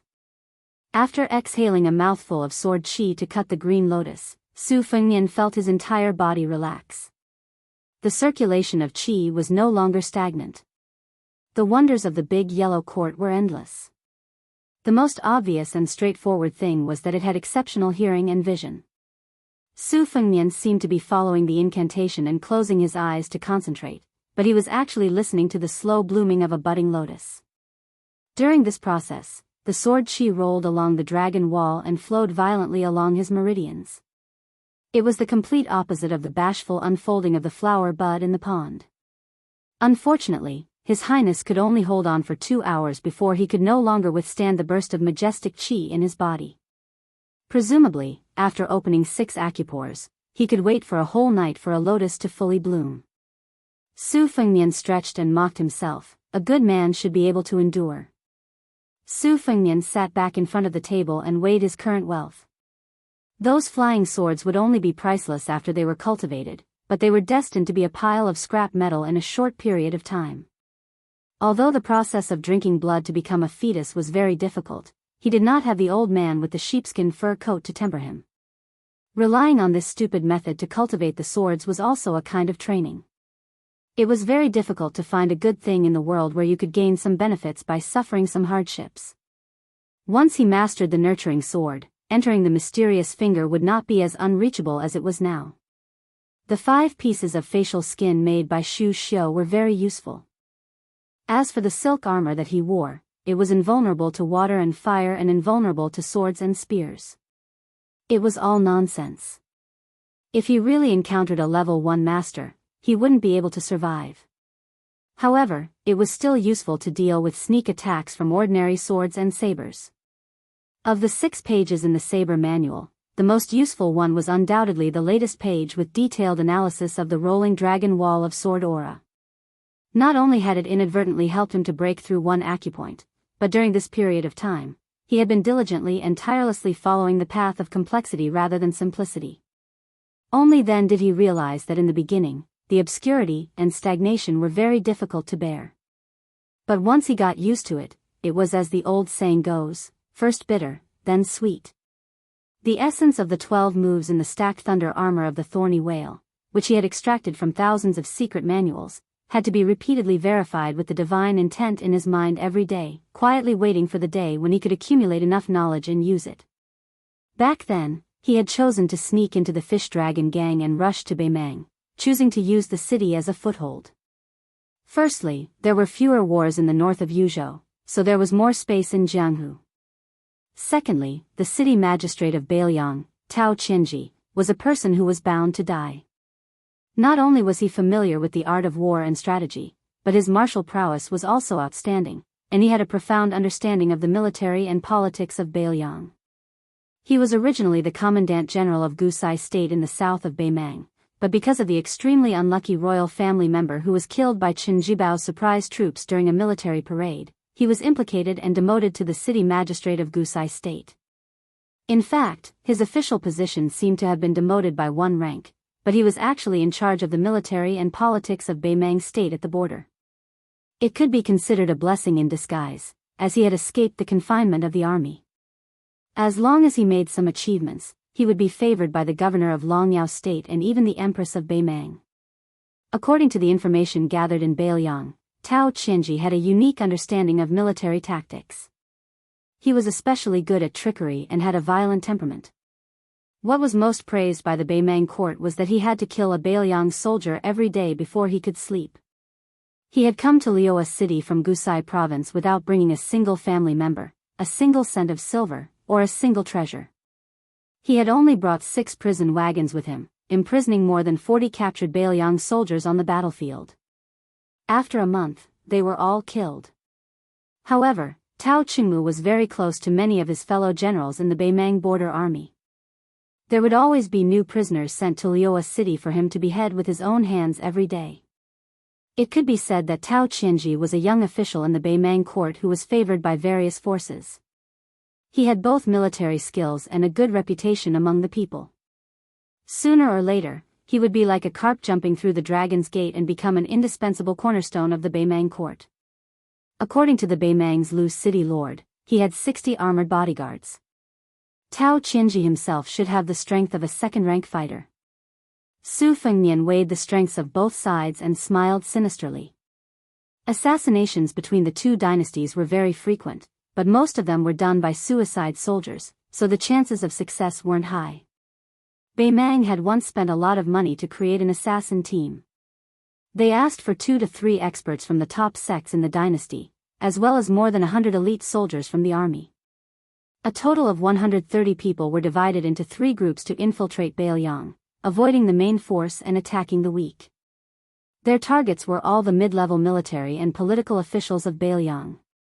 However, they didn't expect that the 3 adopted sons, Chen Jibao, Yuan Zuozong, and Chu Lushan, would confidently split into 3 groups and kill them all. This caused the Beimang court to shake. The empress even entered a large-scale purge, and many heads were lost. However, in reality, she only found out a few pawns of the Beimang court that had been hibernating in the Beimang court for many years. The funny thing was that in the end, when they found out that it was the right minister of the Beimang, they found out that one of the spies was a two-faced person. The Beimang didn't refuse any business in Beiliang. Relying on the golden name of the right minister, they wantonly sold military secrets, causing the originally powerful right minister to resign and live in seclusion in the mountains. The enmity between Liang Mang and Liang Mang was not something that could be explained in a few words. It was like a chopping board. Today, it was smeared with your blood, and tomorrow, it would be added with my blood. Layer by layer, it had long solidified into a disgusting blood monument. A gentle knock sounded on the door. Su Fengnian knew that one of Qiu Shuichuan's servants had arrived. He said, "Come in." It was Qiu Shuichun, who was relatively small and delicate. Her skin was white, and she had a slightly round and inconspicuous oval face. For such a small girl, if you used a little bit of force on the bed, you would be worried that you would rub her body. She was worthy of being a little girl worth 50 taels of gold. It was a pity that Su Fengnian had to be a vegetarian monk for every day that he did not have the full yellow courtyard. There were so many women in Wudong Garden who were worth 80 taels of gold and above. His Royal Highness, not to mention his cultivation and other aspects, just his willpower alone was enough to make people sing and cry. The young servant girl carried the food box into the room. Her slender calves quietly came out from under her skirt. Her movements were playful as she hooked the door. Seeing young Master Su look over, she smiled with a red face. She placed the food box on the table and stood to the side with her head lowered. She timidly said, "Sister Qiu Shuichun asked me to warm the bed tonight.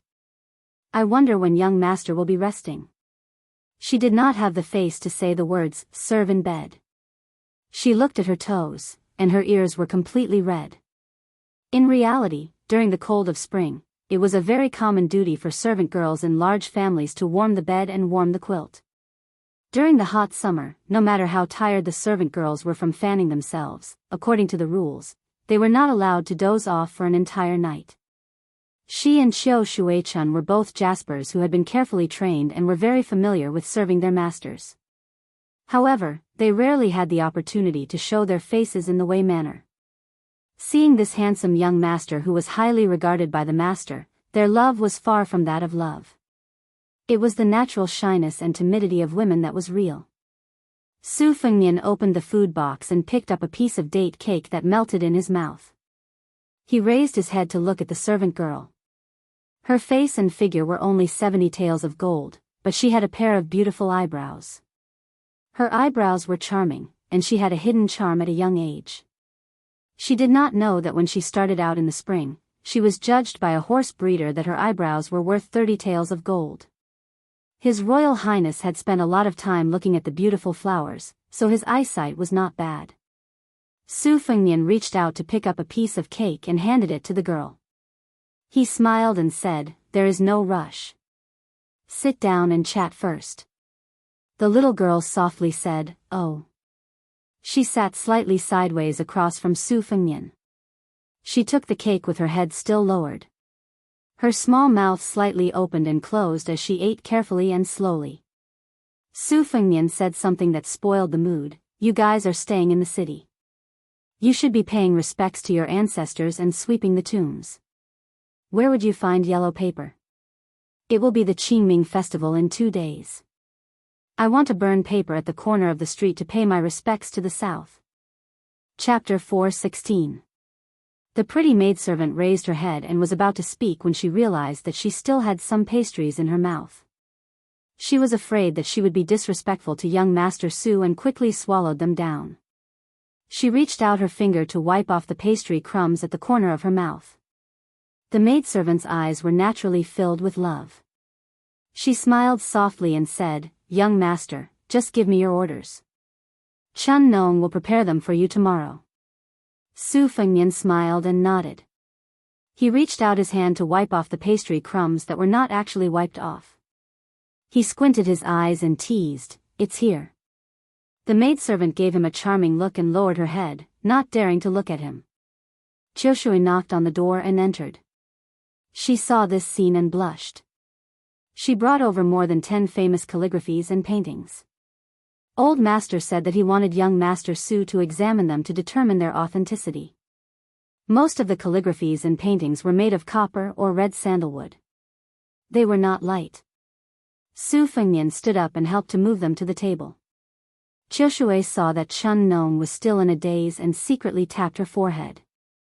She softly reprimanded, "Don't you know how to add oil for young master when the lamp is dark?" Chun Nong pouted her lips in grievance. She saw Qiushui's slight glare and quickly went to add oil for a white jade guanine vase-style oil lamp with a smile. Su Fengnian did not care about this small fuss. He wiped his sleeves with both hands. After Qiushui moved the food box away, he slowly spread out a calligraphy and painting on the table. He smiled. It was Qin Chun's painting of flowers in hot summer from the previous dynasty. Unfortunately, the original work was in Bailiang Palace. He was not in a hurry to reveal the truth and rolled it up again. He opened the second scroll. It was Lu Ji's painting of birds in Cassia and Chrysanthemum Mountain. The colors were bright and the strokes were delicate. The blank space for 300 years was densely covered with the seals of later collectors. This was enough to prove the rarity of this calligraphy and painting. Su Fengnian had been influenced by Minister of State Li Yishan for many years. Even without the dazzling array of seals, he knew that it was undoubtedly an authentic work.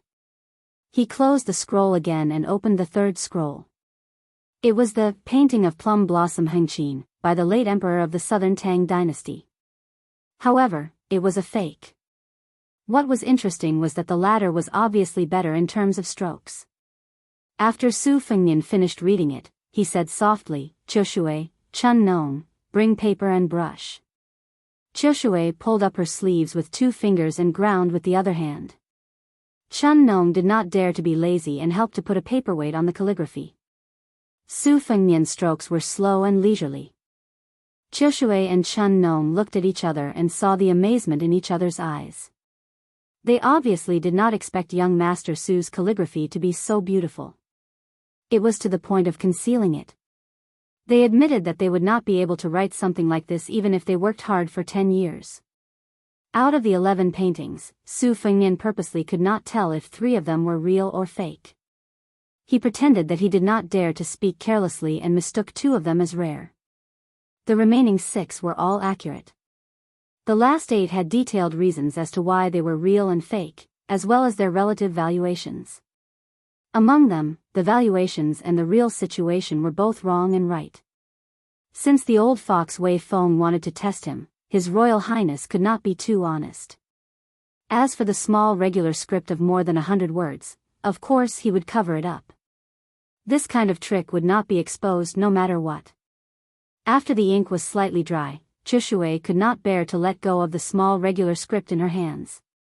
She carefully put it into her clothes and bent down to pick up the heavy calligraphy. She was about to go back to her master to hand in the work. Su Fengnian smiled at Chun Nong and said, "Go help Chushui. She doesn't need to warm the bed today." Chun Nong was half relieved and half disappointed. She opened her eyes wide and looked puzzled. Su Fengnian gently patted her cheek and said, "We'll talk about it after the Qingming festival." Chushui and Chun Nong walked out of the room together with the calligraphy.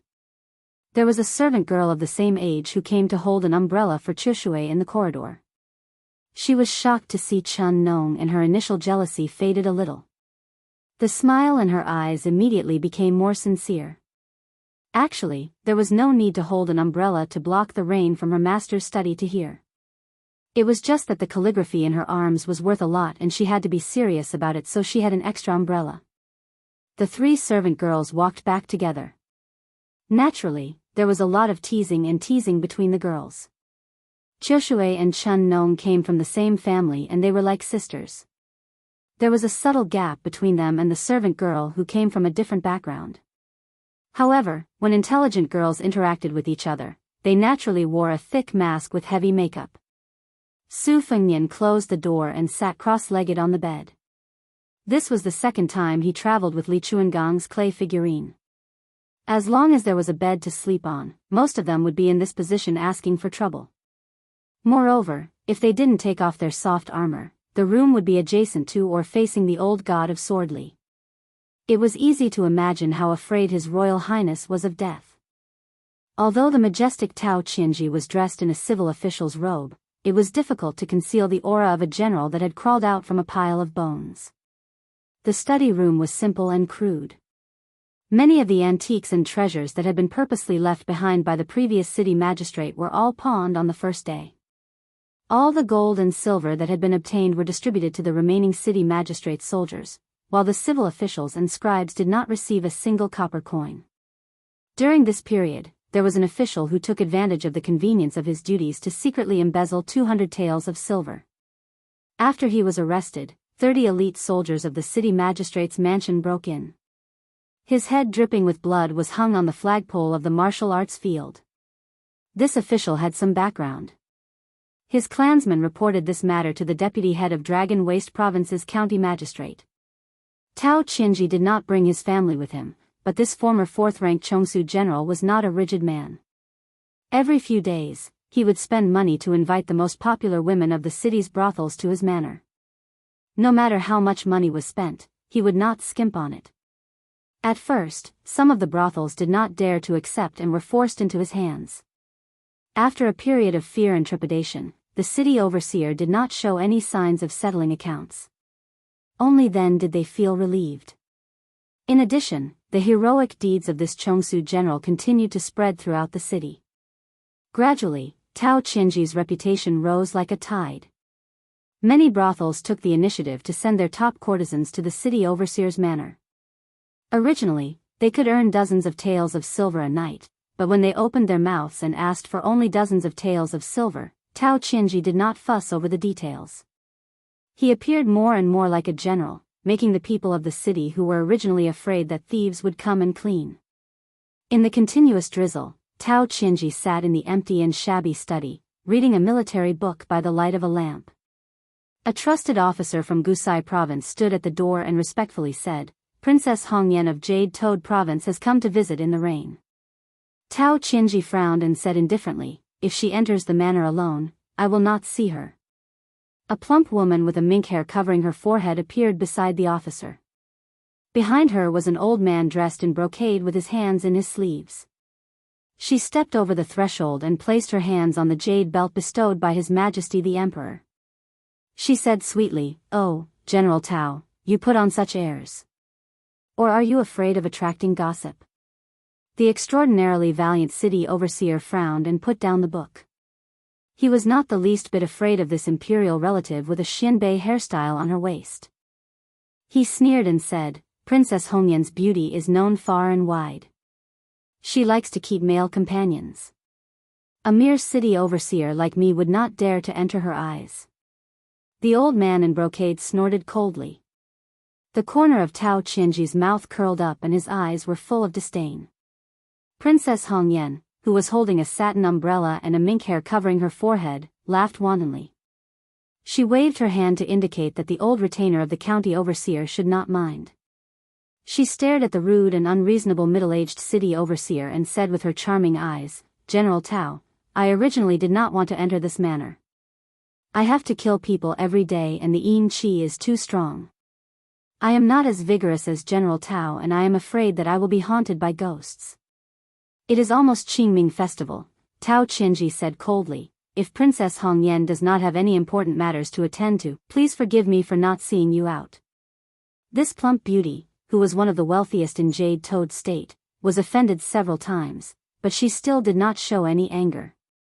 She smiled and said, "All right, I won't beat around the bush with General Tao. Someone asked me to pass on a message to General Tao. 8 words, tomorrow morning, don't go out." Tao Qianji, who felt that he was being teased, was furious. The study was filled with murderous intent. The brocade-clothed old man's sleeves billowed like waves. The princess patted her cheeks lightly and said apologetically, "Oh my stupid mouth. What nonsense did I say? I was wrong. It is indeed 8 words, Qingming festival tomorrow, do not go out. General Tao, please believe me. I do not dare to disobey the person who said these 8 words." Tao Qianji turned around and said coldly without any fluctuation in his tone, "I will not see you out." Princess Hongyan swung the silk satin umbrella that was soaked in rainwater and said with a smile, "This princess will remember Lord Tao's hospitality today." Under the eaves of the courtyard, the brocade-clothed old man, whose martial power was definitely higher than Tao Qianji's, took the umbrella and opened it. He tilted it towards his mistress and said angrily, "Princess, why don't you let me teach this insignificant 5th-rank city overseer a lesson?" The mink-hair covering woman, who was not in a hurry to step into the rain, reached out her hand to catch the rain. She did not answer the question but said with blurred eyes, "Why is God crying?" Early in the morning 2 days later, the rain was getting heavier and the road was full of mud. City overseer Tao Qianji led 30 riders out of the city to visit the grave of a comrade who had died in battle. It was raining heavily on Qingming festival. It was not easy to burn paper, but it was easier to die. Chapter 417. The Beimang border was similar to the Han customs of the Liang dynasty, especially after the refugees of the 8 kingdoms had moved in. In fact, there was not much difference. On the double 9th festival, they would plant dogwood, enjoy osmanthus and eat mooncakes.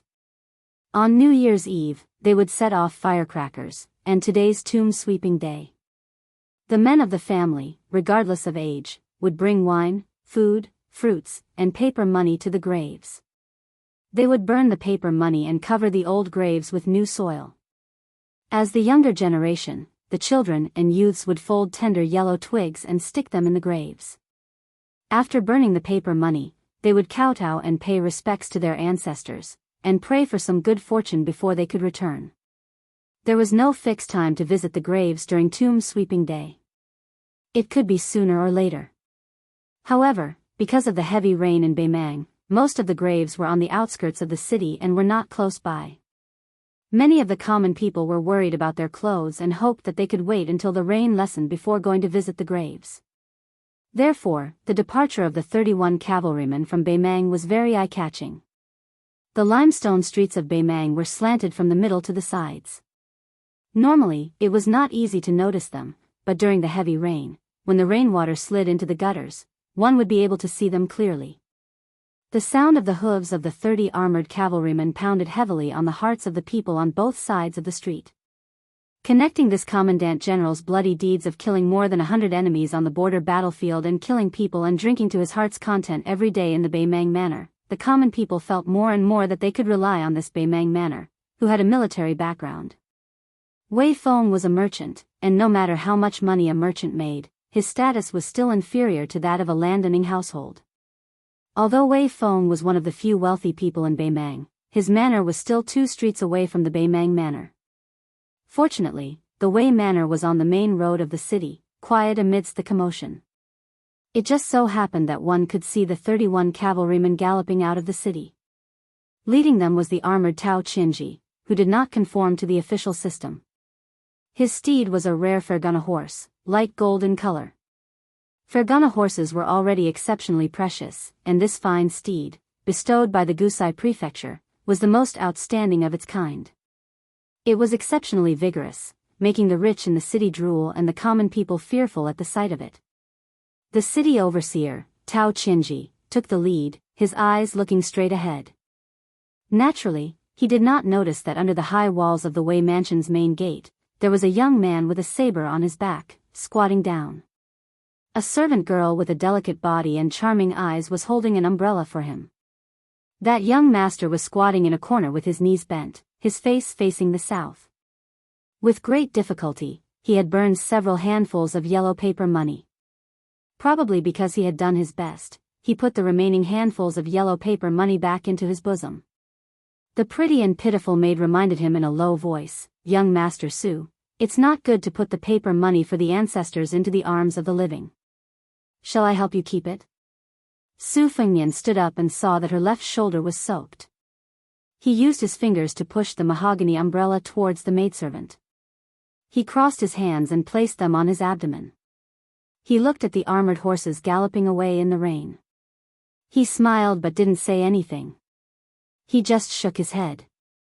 Out of the corner of his eye, he saw that the small umbrella was quietly tilting towards his head. He took the umbrella, feeling both angry and amused, and held it over the 2 people's heads. The maidservant, Chun Nong, raised her small head and blinked her pair of eyes that were naturally overflowing with spring. Su Fengnian rubbed her head and smiled. "I'll send you into the mansion first. Later, I'll go out for a walk. You don't have to follow me. This time, I'm leaving the city and I don't know when I'll be back. If we get to the town god's temple and the rain isn't as heavy as it is now, I'll help you and Chushui bring a tray of Zhouji's soup dumplings." The young maidservant, who had just started to grow, said considerately, "It's just these roads. I'll be there in a few steps. Young master, you can just go straight for a stroll." Su Fengnian narrowed his extremely beautiful red phoenix eyes and pretended to be wronged. He teased, "I wanted to say a few more words to a certain young lady, but she doesn't understand the situation." At that moment, the young lady seemed to have been struck by lightning. Her entire heart and liver trembled. She was so infatuated that she couldn't speak. She could only tilt up her small chin, which would suddenly sharpen if she was a few years older, and look at the young master with an intoxicating smile in front of her. Some first awakenings of love were always inexplicable. Perhaps most of them would be blown away by the rain and wind. However, the scene at this moment caught the young lady unprepared. Su Fengnian smiled as he sent her into the Wei Manor. After entering the door, the young lady didn't immediately walk into the deep courtyard. Instead, she stood where she was and looked at his slender back. She looked carefully and saw that when he held the umbrella and walked through the curtain of rain outside the eaves, his figure paused. It was as if he was looking through the umbrella at the sky that was like a large ink-stained inkstone. Su Fengnian held the umbrella and walked slowly on the street. His shoes and socks had long been soaked when he burned the paper. His Royal Highness in Bailiang stepped on the stone slabs in Baimang City to kill the 31 iron horsemen, including the mayor. The truth was that it was a bit cold. It was similar to the damned weather that made people shrink their necks and curse. The Fish Dragon gang had paid a huge price to send the goods into the city. In fact, after they handed over the goods to Wei Feng, they had nothing to do with it. However, they still stayed until today and agreed to leave the city in the afternoon. In the past few days, Wei Feng had done his part as a host. He had asked several stewards to take these country bumpkins who had never seen the world to experience the taste of gentleness. This alone cost more than 3,000 taels of silver. In the eyes of the fish dragon gang, this was a shocking extravagance. Even they felt a little embarrassed when they were eating, drinking, whoring, and gambling. Only Lu Narong, who had suffered a lot, remained silent. She didn't tell anyone about the death of their guest, Gong Sun Yang. The young Wang Dashi was the only idiot who had always stayed in the Wei mansion. In addition to practicing martial arts, he also memorized the incantation. The day before yesterday, young Master Su taught him a sword move. Unfortunately, he couldn't learn it no matter how hard he tried. Fortunately, young Master Su seemed to be a strange master who was not afraid of his disciples' stupidity, but was afraid of his cleverness. Wang Dashi didn't feel burdened. Since young Master Su had kindly taught him, he would learn it honestly. He only knew that the move was called 3-Jin. Just by hearing the name, Wang Dashi was quite fond of it and felt a sense of closeness. It was not like the tricks that the masters in the fish dragon gang used to scare people. Who were they trying to scare? Anyway, even Wang Dashi didn't believe that these moves could be that powerful. Su Fengnian stopped and turned to look at the unexpected person. He said calmly, "You're going to visit Gong Sun Yang's grave?" Lu Narong, who looked miserable and haggard, nodded and then said word by word in a deep voice, "Or I won't let you visit the grave." Su Fengnian shook his head and said, "I'll just walk around the city. I won't go to Gong Sun Yang's grave to say anything. I really have nothing to say." "Miss Lu, you worry too much." Lu Narong strode forward, leaving Su Fengnian far behind. This new enemy of fate left the city one after the other. Lu Narong went southwest, while Su Fengnian went southeast. It was raining heavily, and the sky was as dark as night. The official road was muddy and difficult to walk on. Su Fengnian's boots were covered in yellow mud. After walking neither fast nor slow for the time it took for 3 incense sticks to burn, he did not come across a single gravedigger. Su Fengnian exhaled a mouthful of fog and closed his umbrella with a bang, allowing the soybean-sized raindrops to smash against his body. He began to run wildly, but he did not run straight along the official road. Instead, he ran in an extremely large circle. Every time his toes stepped on the ground, a mud hole would be created in the ground and countless splashes of water would splash up. If an ordinary person was watching, they would only see a green shadow flash past, leaving behind a string of water puddles that were 6 zhang apart like blooming lotuses. It was like using a pebble to float across a lake. City Overseer Tao Qinji came to a lonely grave mound. Lying inside was a comrade of the Gussi border army who didn't have any official title. When he died, he was only a sergeant. This old fellow entered the border army's infantry battalion at the age of 16 and had been in the army for more than 30 years. He spent 2 years relying on luck to kill a northern Liang cavalry to rise to the rank of sergeant. Then, he wasted an entire 20 years in this position as a sergeant, going back and forth on the battlefield, never killing many people. However, it was strange to say that after all these years of dealing with the king of hell under a hail of arrows, he still didn't die. The old sergeant had only led a dozen or so brats under his command, and now, only 4 of them were left. Tao Qinji was one of them. He had been promoted from an infantry soldier to a cavalry soldier, rising rapidly to the position of commandant general.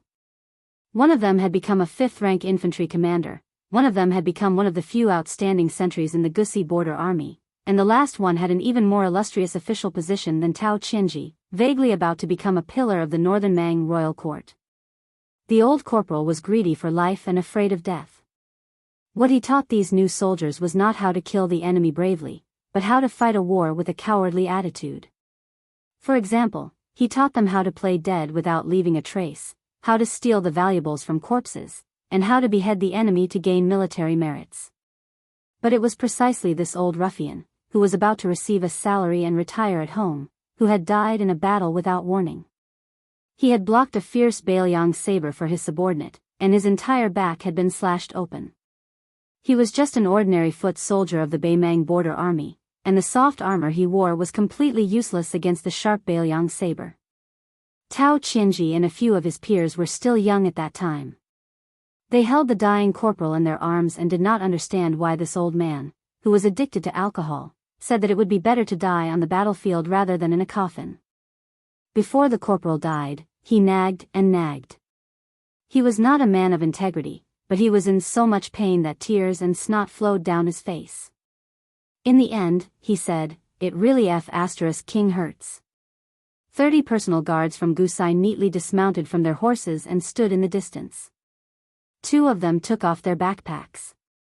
One of them took out a few bottles of good wine that the general had specially bought with a lot of money. There was nothing else but wine.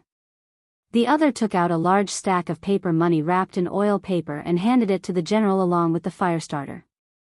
After that, he opened an umbrella to block the wind and rain. Chapter 4:18. Tao Qinji squatted on the grave mound and smashed a wine bottle with his fist. 6 or 7 bottles of expensive soju from Gangnam-do in the Liang dynasty flowed freely into Baimang and seeped into the mud in front of the grave along with the rainwater. Tao Qinji flicked the tongs used in the army and ignited the yellow paper. He muttered to himself, "Old man, you don't have much ability, but you taught us how to survive. At that time, if you didn't say that it was useless for you to accumulate military merits and gave those 2 heads to Dong Zhuo, this guy wouldn't have the glory he has today even if he was beaten to death.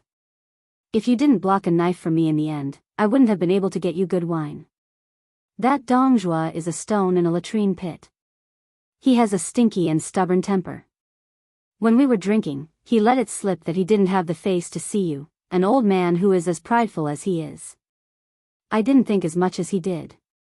Since we're already in Lucheng, it wouldn't be right if we didn't bring you a few bottles of good wine that you've coveted for a long time during the Qingming festival. You're a narrow-minded old man. When I stole your wine, it was like stealing your wife. Oh, I forgot. You've been single your whole life. If you're still alive today, old man, you only need to tell us who you like. Dong Zhuo and I won't be afraid of anyone. We'll help you snatch it." Tao Qinji held the burning yellow paper in his hand, completely ignoring the burning pain. He said softly, "Before I came to visit your grave, I killed a Bailiang soldier. I chopped off his limbs with my own hands with a Bailiang knife. I know you're a coward and I'm afraid you won't be able to sleep well, so I didn't bring him to your grave to disturb you. Old man, let me tell you. In fact, the Bailiang cavalry only thought we were invincible when we were young. It was mainly because we were scared by you. Every time before we went to the battlefield, we would see you trembling and your legs shaking just by hearing the hooves of the horses. Even Dong Zhuo and I were scared to death. Now that we've killed so many Bailiang soldiers, it's actually not that big of a deal. When we came to Lucheng, we brought 4 cages of Bailiang soldiers. Many of them were begging for mercy like dogs. Some of them were worse than dogs when they drew their swords against their fellow soldiers in order to survive. After the yellow paper was burned, Tao Qinji clapped his hands to disperse the ashes. He slowly got up and said, "I won't keep you from drinking." The 31 cavalry silently mounted. Tao Qinji. Tao Qinji's. Tao Qinji. Of Tao Qinji. Tao Qinji nodded and said with a smile, "I thought those parasites in the imperial family sauce jar would take the opportunity of my demotion to come here and clamor to beat a drowning dog. It seems that I overestimated their courage." The captain sneered, "What kind of brave soldiers can these embroidered pillows wearing silver armor and carrying silver swords produce? Even if there were 100 of them, they would only be stuffed between our teeth." Tao Qinji raised his head to look at the gray sky. The rain showed no signs of abating. He withdrew his gaze and said calmly, "Return to the city." The sound of thunder, rain, and horse hooves. 1 cavalryman followed the other. They rushed out of the 2 to 3 miles long muddy path near the burial mound and were about to turn into the official road. Tao Qinji's pupils shrank. A trace of ruthlessness flashed through his eyes. He raised his hand and the 30 cavalrymen behind him stopped instantly. Normally, the official road could allow 4 cavalrymen to ride side by side. But after the heavy rain, it was full of potholes. 3 cavalrymen riding side by side was the limit. If the cavalrymen wanted to maximize the impact of their charge, 2 cavalrymen would be the best. On the official road splashed with water droplets, a young man with a saber stood with an umbrella. There was no way the military officer who was proficient in scouting could investigate every single blade of grass and tree within a range of 3 li in such a short amount of time. Together with the fact that the heavy rain had erased all traces of footprints, he could only guarantee that there was a group of around 10 people. Towards this fish that slipped through the net, the Northern Mang's 6th-rank military officer berated, "Who goes there?" The man with the saber didn't speak. He just slowly closed the umbrella and inserted the tip of the umbrella into the mud beside him. Tao Qinji was indeed a decisive general. When he saw the young man's action, the corner of his mouth twitched. He said calmly, "2 teams, charge. Kill without mercy." The 2 cavalrymen rushed out side by side. The horses under the cavalrymen were strong. They were good horses that were familiar with war. When they ran, they showed a very dynamic visual beauty. When the rain washed over them, their mane trembled with the rhythm of their muscles. For a moment, the sound of the horses' hooves covered the sound of the rain. The 2 unsheathed sabers were as clear as snow. The blades were wider and thicker than the Bailiang sabers. They were similar in length but slightly less sharp. The curvature was bigger. Experienced soldiers had to match the running speed of their mounts when they attacked. The road conditions caused the horses to bump up and down. The 2 cavalrymen had thick arms. They were originally brave spearmen of the Gussi border army. When they attacked with their sabers, they were imposing. If they weren't elites, they wouldn't be qualified to be brought to Luqing by Tao Qinji as his personal guards. The 2 tall horses attacked at the same time. The young man who was sandwiched in the middle didn't move his feet. His body turned like a top and drew an arc. He leaned back toward the horse whose saber missed. He stepped back with his right foot and pressed his back against the horse's side. Then, with a loud bang, the man and the horse, which weighed nearly 2,000 pounds, were knocked out. The 4 hooves were suspended in the air. They fell down 60 or 70 feet away. The cavalryman on the horse fainted on the spot. Leaning against the back of a horse, the young saberman leaped forward with the help of the rebound force. He took a few steps forward at lightning speed and punched the muscular buttocks of the second war horse. Blood splashed out in an instant. The war horse whined and spun half a circle in the air before landing in the mud outside the official road. The cavalryman was indeed brave. He bounced off the back of the horse and slid a long distance in the mud. He wiped his face with a ferocious expression. The 2 leading cavalrymen of the remaining 8 cavalrymen, who had been charging in 2 rows, were fearless in the face of this swordsman's cold-blooded methods. Based on the experience they had gained from countless battles on the battlefield, they once again cooperated with their comrades to strike with their swords. The young man didn't retreat. Instead, he moved forward.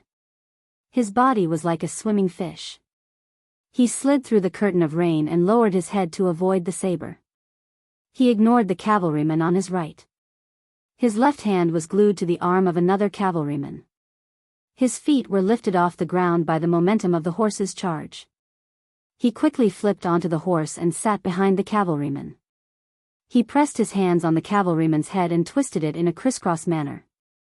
The crooked arm snake stuck to the chest of the corpse. With a twist, the corpse that weighed 140 or 50 pounds was thrown backward. It hit the head of the cavalryman who was chasing behind him. The head of the horse that had fought with its master for many years was smashed. Its front hooves were bent and it crashed into the mud. The cavalryman rolled a few times. The 4th cavalryman was skilled in horsemanship. Not only did he avoid the fallen horse, he also bent down and reached out to pull up the first man. The latter jumped onto the horse without hesitation. The 2 men rode together and continued to pursue without fear of death. It was obvious that Baimang's soldiers were brave and good at fighting. Chapter 419. The machete man had no intention of engaging in a horse battle with the remaining city riders. The mount suddenly neighed in pain, its 4 legs seemed to have been crushed by a heavy weight. The machete man on the back of the horse soared into the air, turning around in midair and stabbing at the 2 riders. The two riders only saw a shadow sweep over their heads. Their heads were cut off by a sweep of his leg. Their bodies rolled into the yellow mud in the distance. The handsome swordsman, who had never drawn his saber, stood on the back of a galloping horse. He tapped the ground with the tip of his foot, and his body shot toward another cavalryman like an arrow leaving the bowstring. After a few leaps, he kicked the cavalryman in the chest, and the cavalryman in armor was brutally crushed to death. The cavalryman was separated from his horse one by one, and his internal organs were shattered into a mess. Other than the second rider, the rest of the 10 riders were all dead. The frightened lieutenant asked in a low voice, "General, should we send someone to report to the city?" Tao Qianji nodded. He leaned over and patted his horse's head. He said calmly, "You 20 riders will scatter and return to the city. Don't worry about me." The lieutenant's eyes turned red. He called out in a hoarse voice, "General." Tao Qianji smiled. "How can I die so easily? I also don't want to die here." After Tao Qianji finished speaking, he coldly said, "Listen, return to the city." After a brief hesitation, the 20 riders left with hatred in their hearts. The young machete man didn't stop them. He jumped off his horse and onto the official road. Obviously, he only had eyes for Tao Qianji today. Tao Qianji was sitting high on his pale golden Fergana horse, with one hand holding the reins and the other holding the broadsword. With a calm demeanor he asked in a loud voice, "Did that puppy Murong Zhangtai send you to assassinate me?" The assassin standing on the road didn't say a word. He just walked toward the remaining city magistrate. Tao Qianji sneered. Could it be Princess Hongyan's new male companion? How did this little girl's standards suddenly increase so much? Interesting. Tao Qianji, who was wearing an excellent black armor, jumped off his horse and patted his horse's neck. The psychic Fergana horse trotted away reluctantly. It neighed and paced back and forth a few dozen feet away, impatiently stomping its hooves. The burly Tao Qianji seemed to know that the assassin would not reveal anything, so he did not waste any more words. The moment he drew his broadsword, killing intent filled the air. As the two sides charged at each other, the official road was immediately filled with murderous aura. It was actually far more imposing than when the young assassin had clashed with the 10 riders. Tao Qianji's saber technique was simple and unadorned, simple and quick. It was a killing move that he had honed during his military life. There was absolutely no sloppiness in his movements. The two men, who were determined to leave behind one of their corpses, collided with a loud bang. The Mang saber hacked down on the short saber scabbard. Obviously the Mang saber did not have the extravagant hope of killing the enemy in one strike, because it had accumulated 70 to 80% of its strength. Therefore, the saber edge slid down with unparalleled swiftness. It was aimed at the young swordsman's abdomen. The young swordsman did not draw his saber. He only used the scabbard to block the attack. He did not look at the tip of the saber that was about to touch his abdomen. He twisted his right wrist, and the short saber and the scabbard left his hand. It spun in front of him and formed a perfect circle without any gaps. When the raindrops that covered the sky and earth hit the circle, they were rebounded. Tao Qianji narrowed his eyes. The tip of his saber did not shrink back. He suddenly exerted force, trying to pierce through the circle that was no thicker than the scabbard. The tip of the Mang saber rubbed against the simple scabbard, producing an ear-piercing sound of metal and stone colliding. Tao Qianji's qi flowed like a spring, layer upon layer. In an instant, he multiplied his arm strength several times, and the tip of his saber blossomed with a bright white light. The young assassin retreated. He did not see how he touched the scabbard, but he was pulled back. His right hand swept out in a subtle angle, and the scabbard in his hand spun rapidly around the tip of the saber like a viper. Then, it climbed up and was about to chop off Tao Qianji's wrist that was holding the saber. Tao Qianji pulled back his hand slightly and snorted coldly. Where did this unorthodox saber technique come from? Insignificant skill. This cavalry general, who had always been famous for his horse battles in Gusai, swung his sleeves.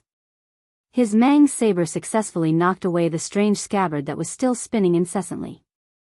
Seeing that the person in front of him was unarmed, his Mang saber shone brightly and was about to break the silent assassin's chest. However, when Tao Qianji saw the assassin's right arm pull back and then pull back, he became vigilant. He used the 1,000-pound fall. His feet sank deep into the mud, and he lowered his head to avoid the scabbard that was about to cut his head. Tao Qianji, who had dodged the attack, pulled out the tip of his foot, splashing a large piece of mud as he pounced on the young swordsman with endless strange techniques. Both of his hands gripped the hilt of his saber. His robust body leaned forward, and with a strong momentum, he crashed into the young swordsman with his saber. The scabbard did not cut off Tao Qianji's neck, but it did not fall to the ground. Instead, it circled in the air like a swallow and came to the assassin's left hand. With a flick of his finger, the scabbard left his hand in the blink of an eye and stabbed toward Tao Qianji. Somewhat aggrieved, Tao Qianji twisted his Mang saber and rolled his body along with it. He stood still on the side of the official road and stared at the assassin who had accurately controlled the scabbard to kill with a flick of his finger. He laughed sinisterly. It's actually the flying saber of the Jianghu Boers. Let me see how long you can do it in one go. The scabbard was like a nimble swallow circling around the beam. Every time the swordsman flicked his finger, it would circle incessantly. Neither side gave the other a chance to rest. The white light of the Mang saber was like a firefly. Tao Qianji rolled his saber and moved away. The scabbard circled in the air like a swallow, constantly colliding with the Mang saber. In contrast, Tao Qianji, who was full of murderous intent, was unable to restrain his anger. The rolling momentum of his saber was terrifying. The assassin, who was none other than Bailiang and His Royal Highness, was much more leisurely. On the official road, he used the flying saber that he had stolen from Shao Chang outside the Tumbling Horse Pass and the Fish Dragon Gang's master's 3 cupped fists. He had mastered it thoroughly and was strolling leisurely. He seemed to know when to advance and when to retreat. He already had a somewhat lofty Grand Master's demeanor. There was once an old man wearing a sheepskin fur coat who made an immortal meal with an umbrella. The scabbard of the Spring Thunder had failed several times against Tao Qianji's armor. Su Fengnian's eyes suddenly became fierce. The sword intent in his chest suddenly poured out like a river. He unbelievably used the flying saber's scabbard to perform the embryonic form of the sword chi rolling dragon wall. The scabbard closed and the Spring Thunder finally returned to Su Fengnian's right hand. Tao Qianji knelt on one knee. Bei Mang's saber was stabbed into the ground. Thick blood flowed from his wrist along the blade. His armor was shattered. His whole body was badly mutilated. There were even some wounds where his bones could be seen. Tao Qianji raised his head and grinned. "Boy, are you still not going to pull out my saber?" Su Fengnian thought for a while. The corner of his mouth pulled up into a cruel smile. Then, he tirelessly performed the sword chi rolling dragon wall 10 times. After 3 times, Tao Qianji's armor was completely broken. After 6 times, only his right arm holding the saber was still intact. After 10 times of the sword chi rolling dragon wall, Tao Qianji's body was already smashed. He knelt on the ground with his hands on the hilt of his saber. Su Fengnian slowly walked forward and mercilessly used the Spring Thunder's scabbard to send him flying. The Fergana horse galloped over. Su Fengnian sneered and leaned to the side. He gently jumped up and wrapped his arms around the horse's neck. He bent his knees and leaned his body back. Taking advantage of the momentum, he flipped the warhorse over. It collapsed on the official road with a loud crash. The Fergana horse's entire back was smashed and it died on the spot. From beginning to end, Su Fengnian didn't waste a single word with this Beimang city magistrate, who should have had a bright future ahead of him. Su Fengnian stood up and allowed the rain to wash away the mud on his back. He repositioned the Spring Thunder saber and pulled out the umbrella. Facing the direction of Beimang, he pulled out the handful of yellow papers that he had deliberately left at the foot of the wall of the Wei residence and gently scattered them into the air. A 7,000-word chapter, please receive a red ticket. Chapter 420. Walking in the heavy mud with an umbrella, Su Fengnian slowly tore off a piece of root mask and put it in his pocket. Among the 6 masks meticulously made by the southern Xinjiang witch Xu Xiu, there were 3 levels of air passage: root formation, and spirit. The air passage mask could be smeared and removed at will, but it would take a lot of energy to use the root formation mask. According to Shu Xiu, the mask could only be used once. As for the reincarnation mask, which changed one's foundation, one could not restore one's original appearance even if one was disfigured. The root formation mask could be used 3 to 4 times. Su Fengnian did not want any men of sacrifice to follow him. He left a puppet in Bailiang Palace as a smokescreen. After entering Beimang, he would inevitably become a thrifty miser. He would kill 6 second-rank martial artists, 3 Vajra martial artists, and 1 finger Xian martial artist. This was one of the goals that Su Fengnian had set for himself in northern Mang. The reason why he chose Left City in Dragon Waste Province as the base of northern Mang was mostly because of Tao Qinji, the city overseer. This former commander-in-chief who had been demoted in public but was actually promoted in private was placed in Left City by northern Mang royal court. How could it be as simple as keeping Tao Qinji away from the grudges between him and the several members of the royal family of the younger generation? Northern Mang Empress sat on the throne of the royal court and cast covetous eyes on the Liang dynasty that had unified the spring and autumn period. She was truly acting as if she was sitting in the north and facing the south. Who dared to say that Tao Qinji was not a key pawn that she used to target northern Yang Yuzhou? Although this person was only a martial artist who was close to second rank, Tao Qinji was far more than ordinary in terms of rallying the people at the border and the threat to Bailiang in the future. When he talked with Su Xiao secretly, he mentioned this new city magistrate. He said that killing Tao Qinji was equivalent to killing 3,000 Beimang soldiers. At this time, Tao Qinji, who liked to torture and kill Bailiang soldiers every day, had not yet stabilized his foundation. How could Su Fengnian not make a move? Tao Qinji could be considered to have died at a good time. Although Su Fengnian had taken off his mask and the simple and unadorned spring thunder saber at his waist was not very conspicuous, the 20 or so armored bodyguards had fled back to Yu City. Even if they were like a group of dragons without a leader, with Tao Qinji's achievements in managing the army, they were bound to set up an inescapable net. Su Fengnian had been strolling around the city for the past 2 days and had already thoroughly studied the layout of Yu City. Instead of going through the city gate, he chose a section of the city wall where there were few signs of human habitation and climbed up the wall like an ant attacking a city. The rain was still pouring down heavily. He climbed to the top of the city wall and leaped over it, landing lightly at the base of the inner city wall. He walked through the deserted alleys and narrow streets. Other than Tao Qinji, there were still other experts in Yu City. Small groups of cavalry roamed in different directions. The martial law was cleverly enforced, loose on the outside but tight on the inside. Su Fengnian was worthy of being called an expert when it came to this level of patrolling and searching. Naturally, he easily avoided them and even went to Zhou Ji's store to buy a tray of piping hot soup dumplings. From the time he left the Wei mansion to the time he returned, it had only been 3 hours. There was still an hour until lunchtime. The maidservant Shun Nong had been waiting in his room. When Su Fengnian pushed open the door, the bored girl was leaning against the windowsill in a daze and did not notice him. It was only when she smelled the aroma that she suddenly turned her head. She saw young Master Su, drenched in sweat, holding a tray of food in his hands. Her eyes reddened for no reason. Su Fengnian had no choice but to interrupt her brewing emotions. He teased, "Don't think too highly of yourself. I bought it along the way. Take it and eat it with Qiushui.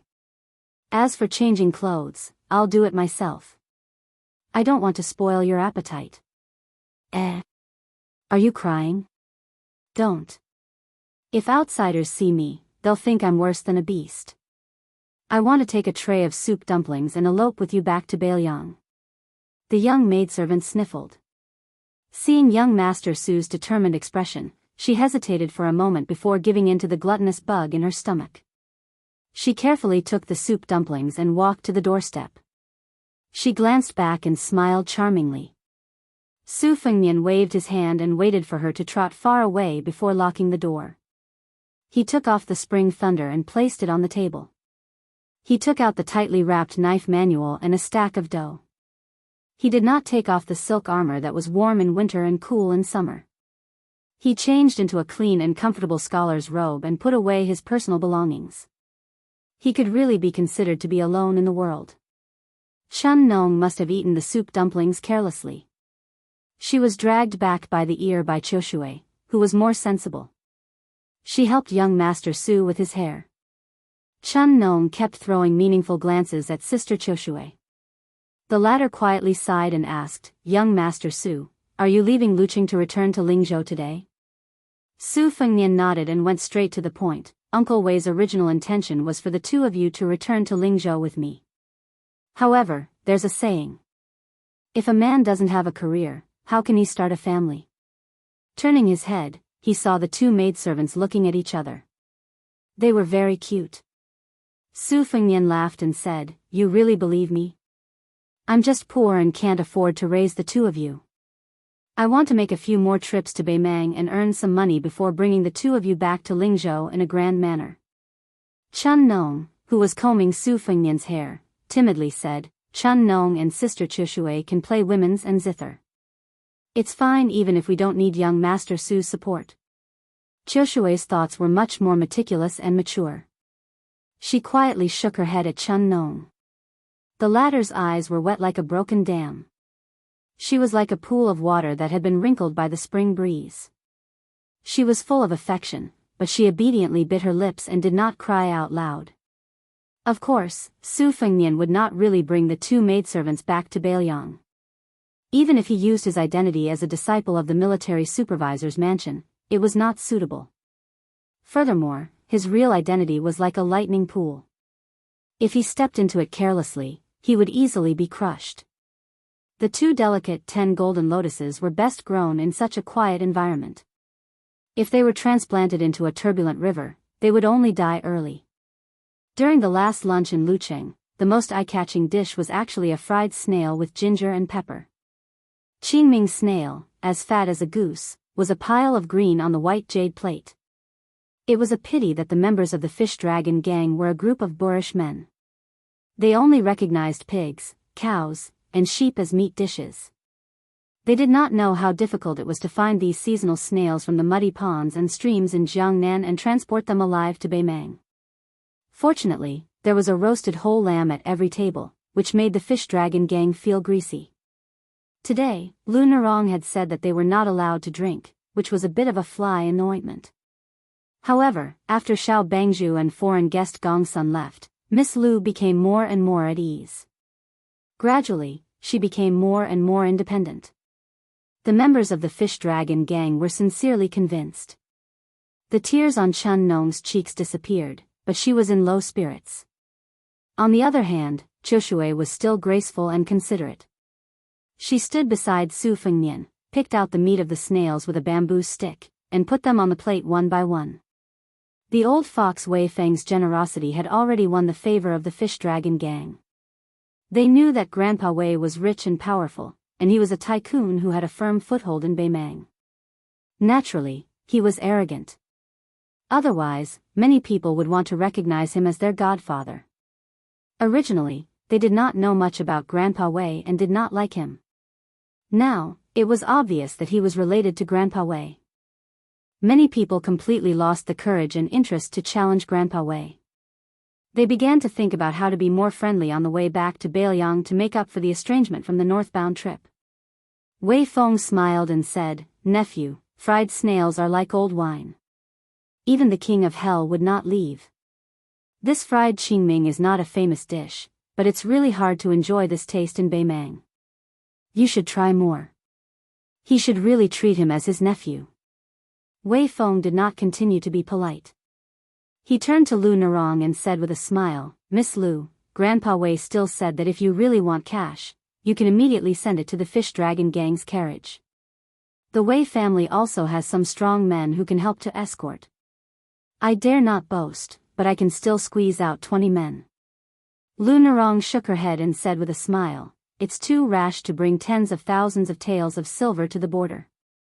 These days, the Fish Dragon gang has been treated with great care by Grandpa Wei. We have spent too much money, and we really don't have the face to let Grandpa Wei worry about us." Lu Nerong trusts Grandpa Wei, and also trusts the two banks in Beiliang and Beimang. Wei Feng stroked his beard and smiled without saying anything. Lu Nerong raised her cup. Lu Nerong does not dare to drink too much, but I respect Grandpa Wei very much. I will toast Grandpa Wei 3 times on behalf of the Fish Dragon gang. Grandpa Wei, you can drink as much as you want. She drank 3 cups in a row without spilling a drop. Wei Feng took a sip and put down the cup, but no one thought that the old man was putting on airs. During this period of time, in addition to relying on the Wei family to live a happy life in the city, they also heard a lot of anecdotes about Grandpa Wei, which were more interesting than the stories told by the storytellers in the tea houses. The wind and rain stopped, and many people went out to visit the tombs on the street. When they came, there was a carriage with goods and a Gong Sun Lianxiu with a horn bow at his feet. When they left, there was only Su Fengnian with the Spring Thunder saber in the corner. Before getting on the carriage, he bowed to Wei Feng. This time, the latter did not pretend to be angry and accepted it calmly. Watching the Fish Dragon gang go farther and farther away, Wei Feng withdrew his gaze and glanced at the 2 maids, Chun Nong and Qiu Shui, who were not able to send him off. He frowned and moved his lips slightly, but it was unclear what Grandpa Wei said. Passing by the city gate, Su Fengnian, who did not have the Spring Thunder saber, took the initiative to get off the carriage. The guards at the city gate opened the entry records and checked them carefully one by one. After confirming that there were no mistakes, they let them go. 100 steps away from the city, Su Fengnian, who was leading the horse, subconsciously looked at the city gate and saw a woman with a mink hair covering her forehead standing side by side with the well-dressed retainer. She made a fierce gesture of cutting her throat with a knife. Su Fengnian smiled. Are they all rushing to die on the Qingming festival? Stay in the city? Stay. At this moment, Su Fengnian had the impulse to draw his knife. A princess with a Xianbei hairstyle on her waist. Her head seemed to be no lighter than Tao Qinji's head. Chapter 421. Finally, God's face was no longer gloomy. The sky slowly cleared up, and the first ray of sunlight shone through the clouds that had been cloudy for many days. The plump woman wore a mink headband on her head and a jade belt on her waist. She held a satin umbrella in one hand and swung it back and forth. She looked down at the slender man who had left the city with the Fish Dragon gang. After doing that bloody action, she seemed to be amused by herself and burst into laughter. The old man in embroidered clothes beside her could not understand her master's thoughts. He asked in a low voice, "Princess, why are you competing with this Beiliang commoner? Do you need me to take action?" 2 days ago, Princess Hongyan, who had personally gone to the city lord's mansion to deliver the message to Tao Qinji, shook her head slightly. She stopped laughing and said playfully, "Old Dragon King, I'm just playing around. I don't know why I can't help but want to bully and scare this guy when I see him. But it's strange. Even though I know it's impossible, I still feel that this guy has something to do with Tao Qinji's death. We women's intuition can't even be understood by ourselves." The old man in embroidered clothes smiled and said, "How can I deserve to be called Dragon King by Princess Hongyan?" The woman, who was already extremely wealthy in the Beimang dynasty, smiled and did not comment. She gently spun the satin umbrella with a red sandalwood handle. She had liked rainy weather since she was young. She would spin the umbrella in the rain and shoot the raindrops. The Northern Mang Empress, who was over 50 years old, had always been cold and indifferent to the royal family. She was only exceptionally fond of this young princess. When Princess Hongyan was still a child, she would often follow her father into the palace to meet the emperor. His Majesty the Emperor would personally place her on his lap and watch her play. This was once a rare and heartwarming scene in the imperial palace. Unfortunately, after she grew up and left the imperial city, it was inevitable that her warm relationship with the emperor would gradually drift apart. This was especially so after Princess Hongyan's father committed a serious crime of speaking out of turn. It had already been several years since she last saw the iron-blooded empress who had killed the empress, the emperor, and the emperor's descendants. She sighed and shook her head to dispel some of her gloomy emotions. Her eyes sharpened as she said, "Tao Qinji is beyond redemption, his death is not to be regretted. He was such an important figure in the royal court, yet he was angry with me, a princess. He insisted on leaving the city during the Qingming festival. Now look, he's been killed. According to the description of the guards, the self-proclaimed painter Helian Jiayuan also painted a portrait of him. Hundreds of light cavalry equipped with only a broadsword, searching the city like headless flies. Isn't it like looking for a needle in a haystack? Tao Qianji's death is so dubious. Murong Zhangtai and the rest of the scum who have old and new grudges with Tao Qianji will be played to death by Fatty Dong and the rest of the young men with real power in the army. It will be a big fuss over a minor issue. After all, Murong Zhangtai and I are cousins. The old man, who always had his hands in his sleeves, smiled and said, "If the princess grieves over the death of the rabbit, then you are giving too much face to Murong Zhangtai and the others." The woman's face changed like the day in June. She giggled and said, "That's right. Although these brats always followed me around when they were young with 2 trails of snot hanging from their noses, it's a pity that the older they get, the less adorable they are. I'm too lazy to care about them." The old man in embroidered clothes naturally didn't rely on flattery to become one of the top officials in Jade Toad Province. He narrowed his eyes and said, "Tao Qianji was an expert in both horse and foot combat when he was young. If he practiced his broadsword technique for more than 10 years, he might have a chance to reach a higher level. That Gu Jiantang in the south was a great grandmaster who relied on killing people. There are many hidden guards in the city, which means that the slightest movement in Bailiang can't escape our eyes. Therefore, the assassin who broke through the border single-handedly is most likely not a weakling."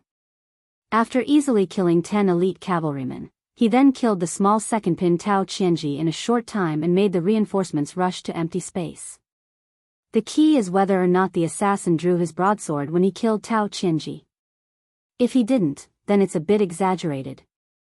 I reckon that not only will the city be in a state of chaos, many of the feudal officials in Dragon Waste Province will also be on tenterhooks. The woman with the mink hair covering her forehead laughed heartlessly and said, "Dragon Waste Province can't be compared to Gusai Province, which has been through the flames of war for a long time. The old men here are used to living like princes and all of them are fat. When they look down, they can't even see the little bird under their crotch. It's better if more of these Beimang officials die." The old man in embroidered robes laughed out loud. This young master's tongue was indeed as vicious as ever. Although he had followed her around for many years and had already toured all 8 provinces of Beimang, he was still surprised from time to time. Princess Hongyan murmured softly, "Li Yang has Zhao Go, but don't we also have a spider web in Beimang? I'd like to see when this assassin will run into the web." 2 cocoons, 6 men holding poles, 300 men catching men, and 80 women pouncing on butterflies. They're all like mad dogs. Hearing this string of obscure words that did not cause any ripples in the ears of the common people, the old man in embroidered robes looked around vigilantly. Seeing that there was no one around, he did not make a sound. The woman with the mink hair covering her forehead smiled charmingly and said, "Old Dragon King, what are you afraid of? Weren't you a big shot in this spider web before? Now that there are 6 insufferably arrogant men holding poles, almost half of them have to call you martial uncle." The old man sighed and said, "Without that layer of human skin identity, even a newly promoted man catching men won't take this old servant seriously." Chapter 422. She smiled and said, "Everyone says that the old Dragon King has 1 foot in the Vajra realm and 1 foot in the Profound Finger realm. He is ranked 9th among our northern Mang's 10 great devils." The old man in embroidered clothes was slightly absent-minded and shook his head. Compared to Tuoba, Hong Jingyan, and Luo Yang, whether it is in the realm or the ability to kill, I am far behind them. The woman touched the mink headscarf on her head. She looked innocent and charming as she said sweetly, "You may be lacking compared to them, but you are much better than them. I am so envious." The old Dragon King smiled knowingly. Outside the city, the young man from the Fish Dragon Gang, Wang Dashi, was walking beside young Master Su who was leading a horse slowly. The young man had followed young Master Su's gaze and looked back. When he saw the woman with the mink hair covering her forehead, he was startled. Not all young men in Jianghu had the courage and confidence to not be afraid of tigers. Wang Dashi was very afraid of this enchanting woman who had hooked up with the soldiers at Tumbling Horse Pass. From the bottom of his heart, he felt that she was both dangerous and indecent. Su Fengnian mounted his horse and came to Lu Narong, who was leading the group. He said directly, "I will part ways with the Fish Dragon gang when we reach Yanhui Pass. There are some private matters that the general's residence has asked me to deal with. In the carriage, there is a small box of fire pleats that I asked for from the Wei residence, as well as a few calligraphy and paintings that old man Wei gave as a gift. It is also an additional compensation from the general's residence to the Fish Dragon gang. Miss Lu can decide whether to accept it or not. In order to build a relationship with the government, it was not appropriate to give real money as it would easily violate taboos. It was better to give a few tasteful treasures to play with. Moreover, it was not necessarily useful to just worship the Bodhisattva in the temple. They also had to bribe the monks guarding the door. The Fish Dragon gang was really terrible in this regard. The more you lose the initiative and want to make up for it, the more you can't rush it. Actually, old Chief Lu has a good reputation in Lingzhou. As long as you're willing to lower your head, it won't be difficult for you to break the deadlock. In the end, don't look down on those old men who lower their heads and smile apologetically. They also have embarrassing situations where they lower their heads and lower their heads. If you think about it from another angle, unless the King of Hell sends the black and white impermanents to take their lives, there's actually no obstacle in this world that can't be overcome." Lu Narong coldly glanced at Su Fengnian. She pursed her lips, revealing her sharpness. This girl was like a piece of unpolished jade. After being polished by life, she became more and more resplendent.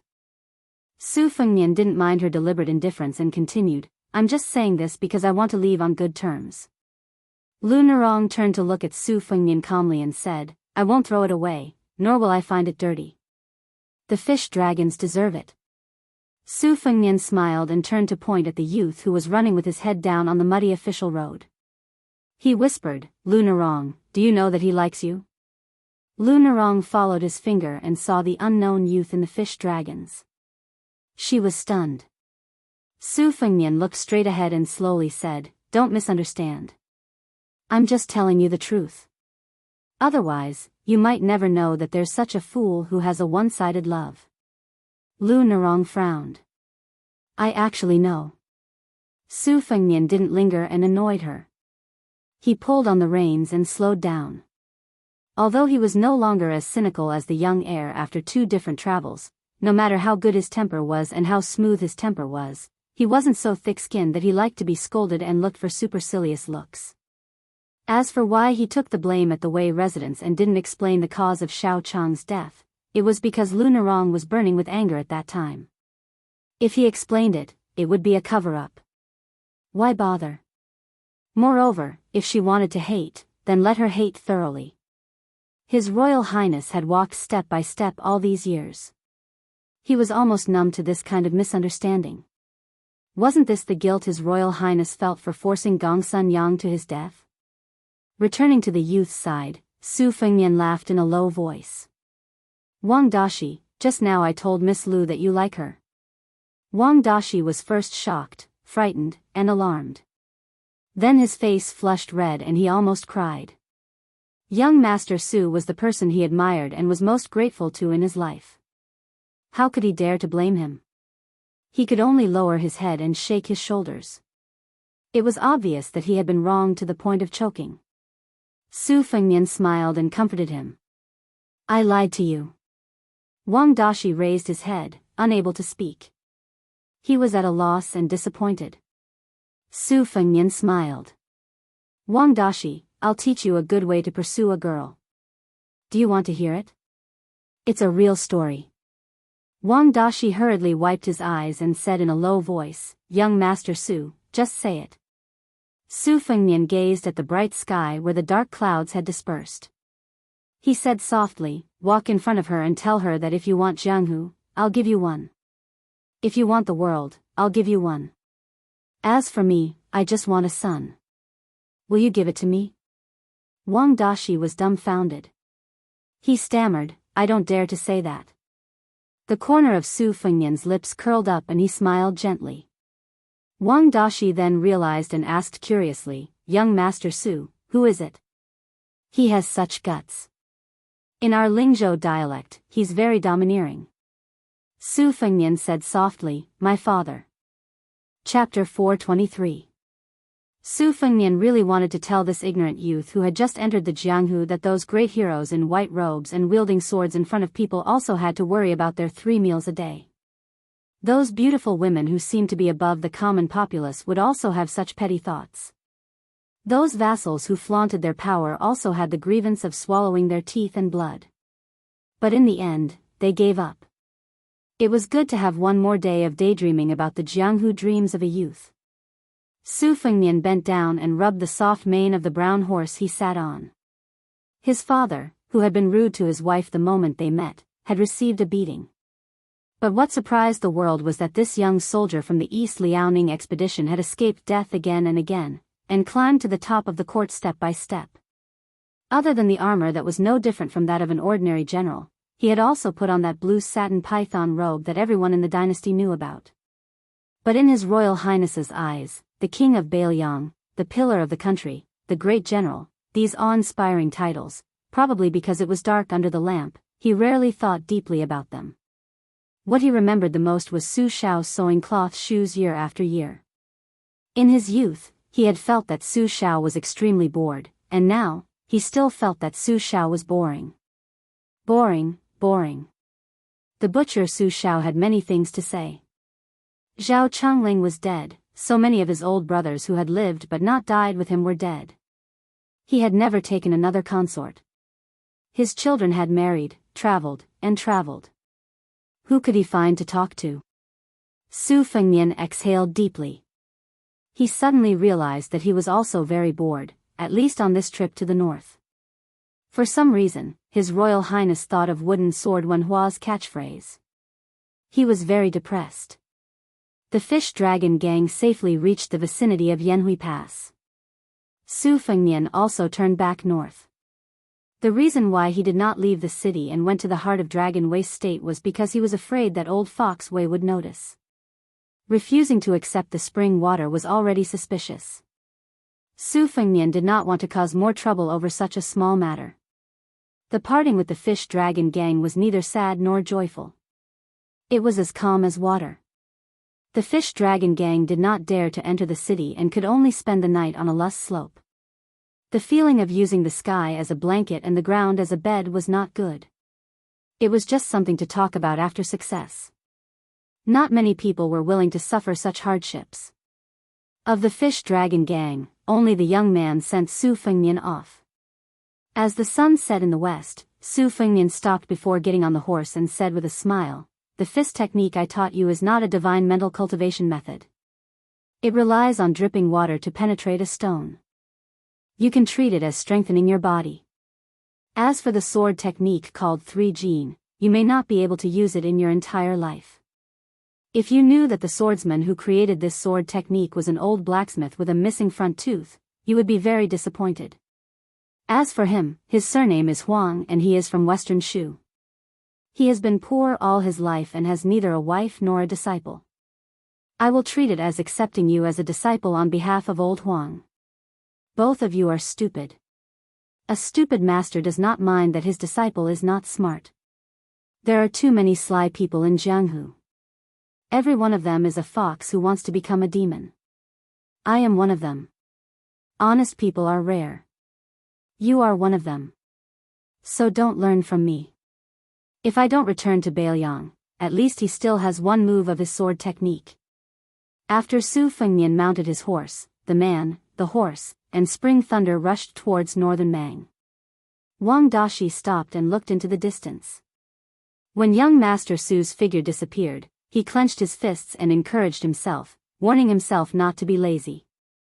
As soon as he turned around, he saw Lu Nerong standing not far away. The courage he had just gathered disappeared. The young man was only left with uneasiness. Lu Nerong laughed it off and walked back to the hillside together. No matter how slow Wang Dashi was, he could see the tension between Lu Nerong and young Master Su. He said carefully, "Young Master Su is really a good person." Lu Nerong said softly, Of course he is a good person to you. I don't deny it. Wang Daxi's face turned red. The young man was simple and honest. He was clumsy and did not know where to start. Su Fengnian rode alone to the north and sat on the horse's back. He used the basic Taoist incantation to cultivate the qi of 1 inhalation and 6 exhalations, which was seamless with the horse's back. He blew to remove heat and calm the heart, breathed to calm the 8 winds, breathed to plant the green lotus, breathed to raise the dragon and tiger, and constantly supplemented by knocking on the teeth to knock on the gold and jade, which echoed in his mind. As time went by, the qi of the body was like a bear's meridian and a bird's extension, which formed the 3 pure heavens. The most obvious thing was the formation of a layer around the heart. Different Taoist scriptures had different descriptions. Some said that the Jindan became the Yuanying of the Zhenren, while others said that the heart was planted with the longevity lotus. Su Fengnian could already clearly feel the 6 qi of the heart in his body circling around his heart, like a dragon biting a pearl, providing a strong protection to his heart. However, Su Fengnian was still far from reaching the state of introspection, but in the process of crazily absorbing the qi of the yellow court, he had a vague embryonic feeling of borrowing the celestial phenomenon and earth qi. Although there was still a layer of window paper to break through to the Vajra realm, Su Fengnian was confident that the Vajra realm was more similar to the heavenly king form of the white-robed monk of the 2 Zen temples, which was different from ordinary top martial artists. Otherwise, he would have died under Miss Hehe's hand knife attack. The mysterious qi of the yellow court was that before the heart was exhausted, even if the limbs were broken, it would seriously affect the combat power. It was much more practical than the priceless silk armor on his body. Therefore, it was easier for the sages of the 3 religions to approach the land immortals than the dragons and pythons of the Jianghu. However, a high realm did not mean that one would be strong in killing people. Although Buddhism also had the saying that the Vajra glaring eyes could subdue the 4 demons, they still paid more attention to the Bodhisattva's benevolent 6 paths. This was also the painstaking effort of the Beimang martial arts evaluation, the national advisor Qilin Immortal, and the host of the 2 Zen temples to be independent of the evaluation. As for Tsing Chao Chongqing, one should know that this person was once a peerless Confucian general who led troops to kill. He was known as the weirdo who made the heaven and earth kill. He was the number 1 weirdo among the millions of scholars in the Liang and Beimang dynasties. As his realm increased, Su Fengnian's perception of the heaven and earth increased clarity of heaven and earth.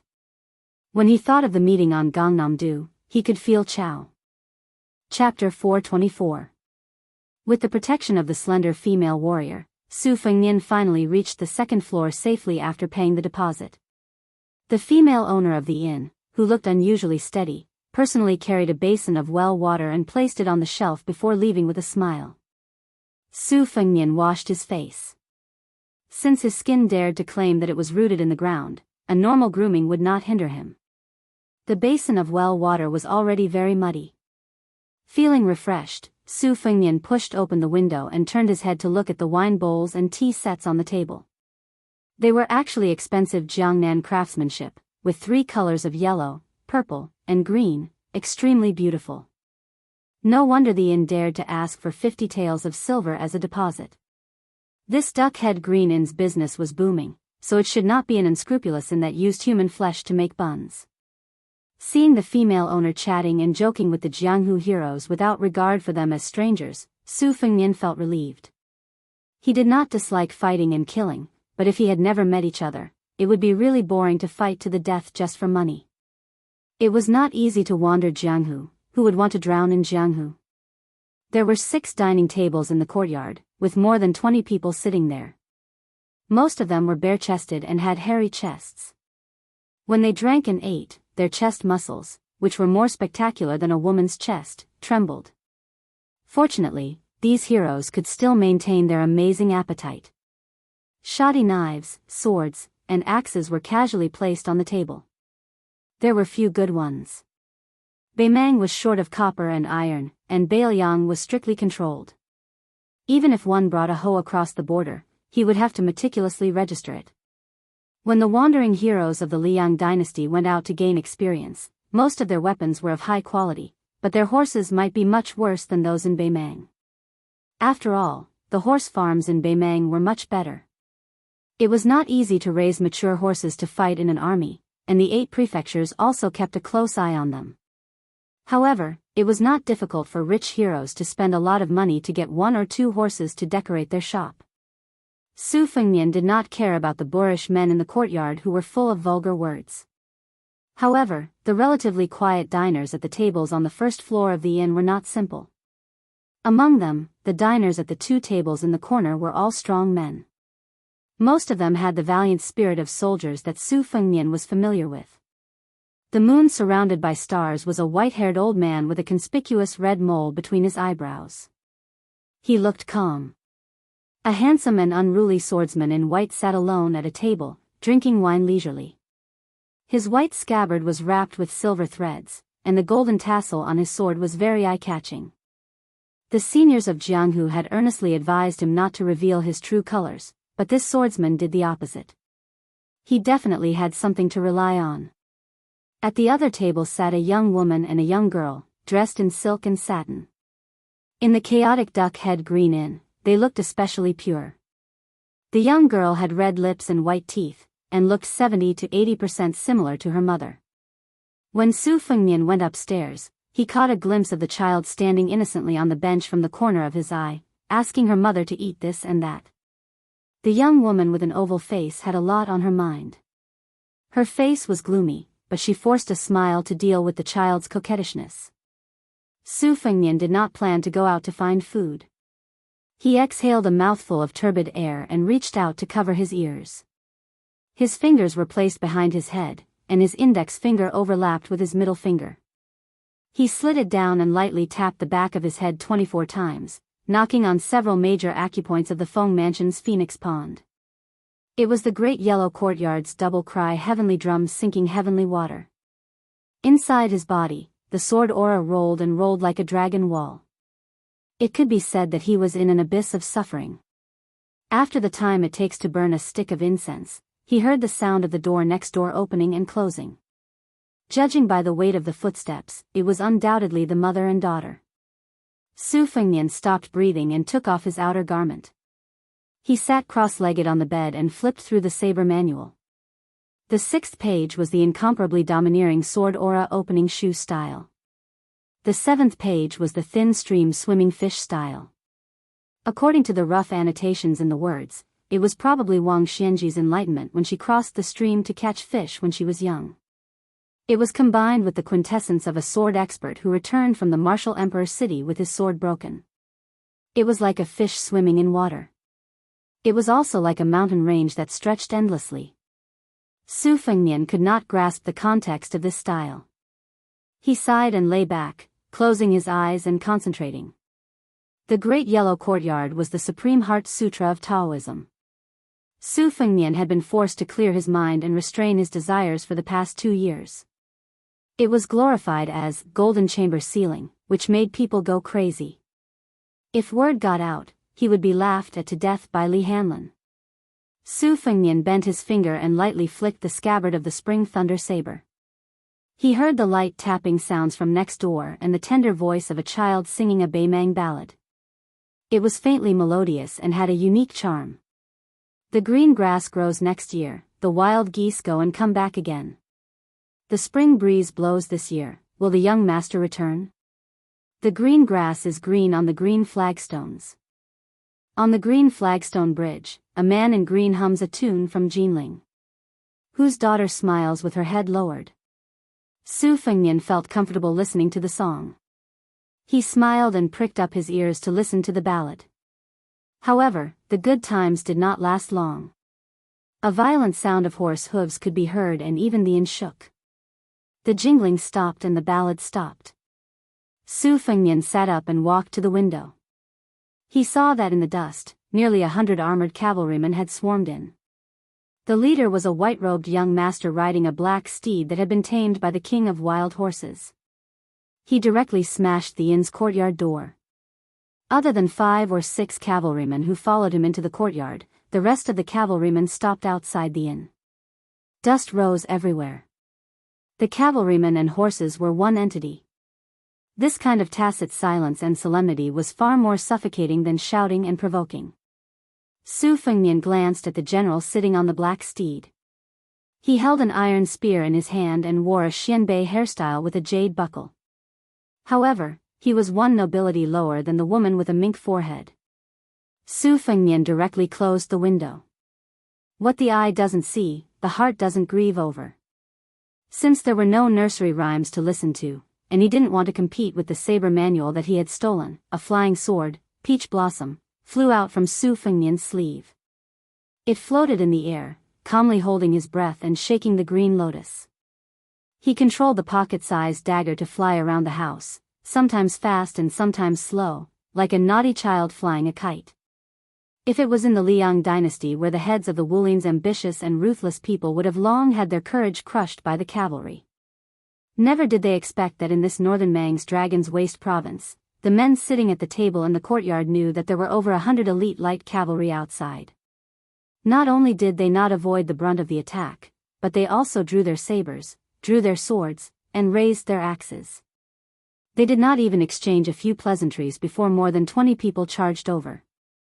The 6 or 7 riders did not panic in the face of danger. Aside from the 2 riders who were protecting the wealthy master who was dressed in bright clothes and riding a furious horse, the rest of the warhorses retreated. The riders drew their bows and shot arrows together. The first wave of flying feathers accurately nailed into several people's foreheads, the tail of the arrows still trembling slightly. These men's blood was stirred. Not only did they not shrink back, they instead became even more unafraid of death. The 2 riders pulled up the reins. The warhorses suddenly raised their hooves high and heavily stomped down, crushing the chests of 2 men who were close to them. However, one of the riders was immediately stabbed under the armpit by a Jianghu person who took advantage of the gap to sneak in. Then, his head was chopped off with an axe. The flying axe continued to fly towards the noble on the dark horse, but it was easily pushed aside by the disdainful look on the latter's face with 2 fingers. The other rider's situation was even more tragic. His warhorse's foreleg was cut off. Fortunately, he was wearing armor, which blocked several sabers and swords, so he did not turn into a hedgehog. However, he still could not escape death. When his warhorse fell to the ground, his head was also chopped off by a sword. This bloody battle naturally appeared inexplicable in the eyes of outsiders, but the real bloody scene had yet to come. Li Wuliang's eyes were filled with shock. Chapter 425. In the courtyard, the young man sitting on the back of the dark horse was as motionless as a mountain. His iron spear was like a torrential downpour. Every time he pulled out a spear, a fountain of blood would come out from the enemy's body. Some of the flustered and exasperated flying axes were deftly deflected by him. After the cavalry behind him reaped 5 or 6 lives with their second volley of arrows, he expressionlessly pulled out his Beimang saber and urged his horse to charge forward and entangle with those Jianghu ruffians. Soon after, dozens of people rushed out from the 2nd and 3rd floor of the inn, and dozens of hooks appeared on the yellow mud wall of the courtyard. The warhorse turned around and galloped forward, and the 3 walls collapsed with a loud bang. There was no longer any Sihiyuan. The dark horse retreated as it fought. The young man, who was not an embroidered pillow, seemed to have had his fill of killing. He leisurely retreated from the courtyard with his horse. Several Jianghu ruffians whose eyes were red with bloodlust did not care about the arrows stuck in their bodies. They roared and ran out of the courtyard. Just as they rushed out of the courtyard, they were shot to death by the rain of arrows. A man cleverly rolled forward and raised his hand to chop off the dark horse's iron hooves. In the end, he was stabbed in the back of the neck by the white-robed young man, who fiercely stabbed down and pinned him to death on the ground. This white-robed young man with an elegant face twisted the iron spear and flipped the corpse over. The iron spear still did not let go of the corpse and smashed the man's face into mush. Su Fengnian heard footsteps and put away his flying peach blossom sword. After he got up, he heard a knock on the door. It was the shop owner. This strong woman carried a plate with a roasted lamb leg into the room, along with some snacks for eating. She smiled apologetically and said, "Sorry to disturb you, young master." It's true that the other rooms are occupied by customers who want to kill. Most of them are old acquaintances who have had dealings with money. As the lady boss, I don't have the face to look for a place to watch the show. So, I came to you shamelessly. Take this lamb leg as a gift for young master. Let me stand by the window for a while. What do you think? Su Fengnian nodded and smiled. Thank you for your kindness, lady owner. By standing here, you are sticking a protective talisman that will keep me out of trouble. This roasted lamb leg can't be eaten for free. Give me as much money as you want. This way, I can live with a clear conscience. A hint of surprise flashed in the eyes of the strong woman, as if she didn't expect this unfamiliar guest to see through her act of kindness.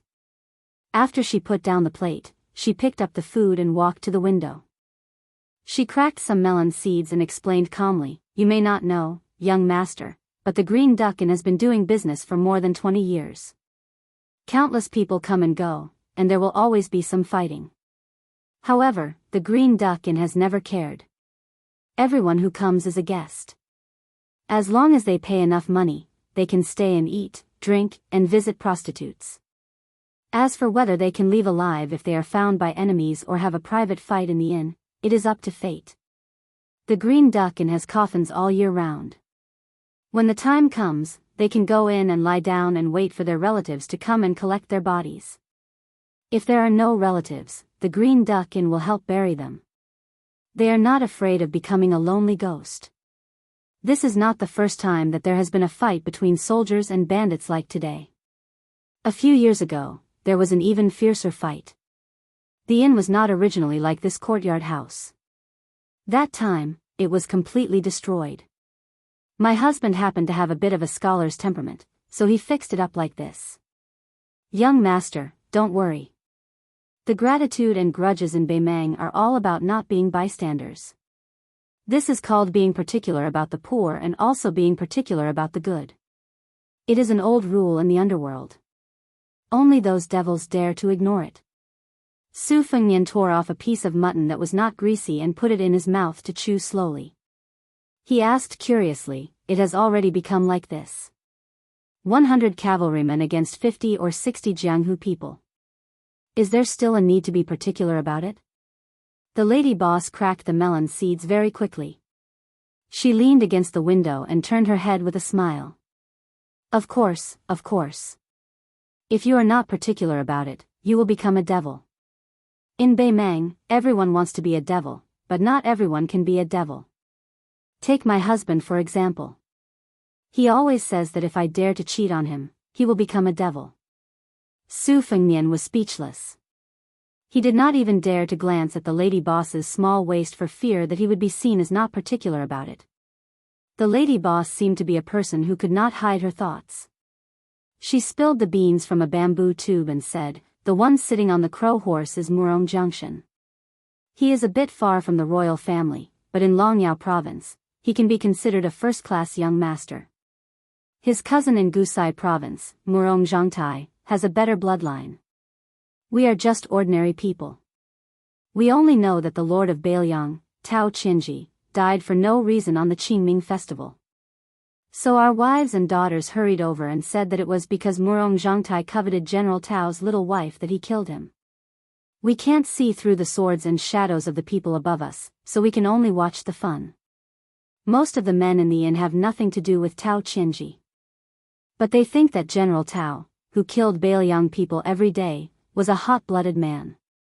When they heard that Murong Zhangtai wanted to snatch General Tao's wife, they felt sorry for the orphan and the widow. So for some reason, they gathered together and said that they wanted to teach this kid a lesson.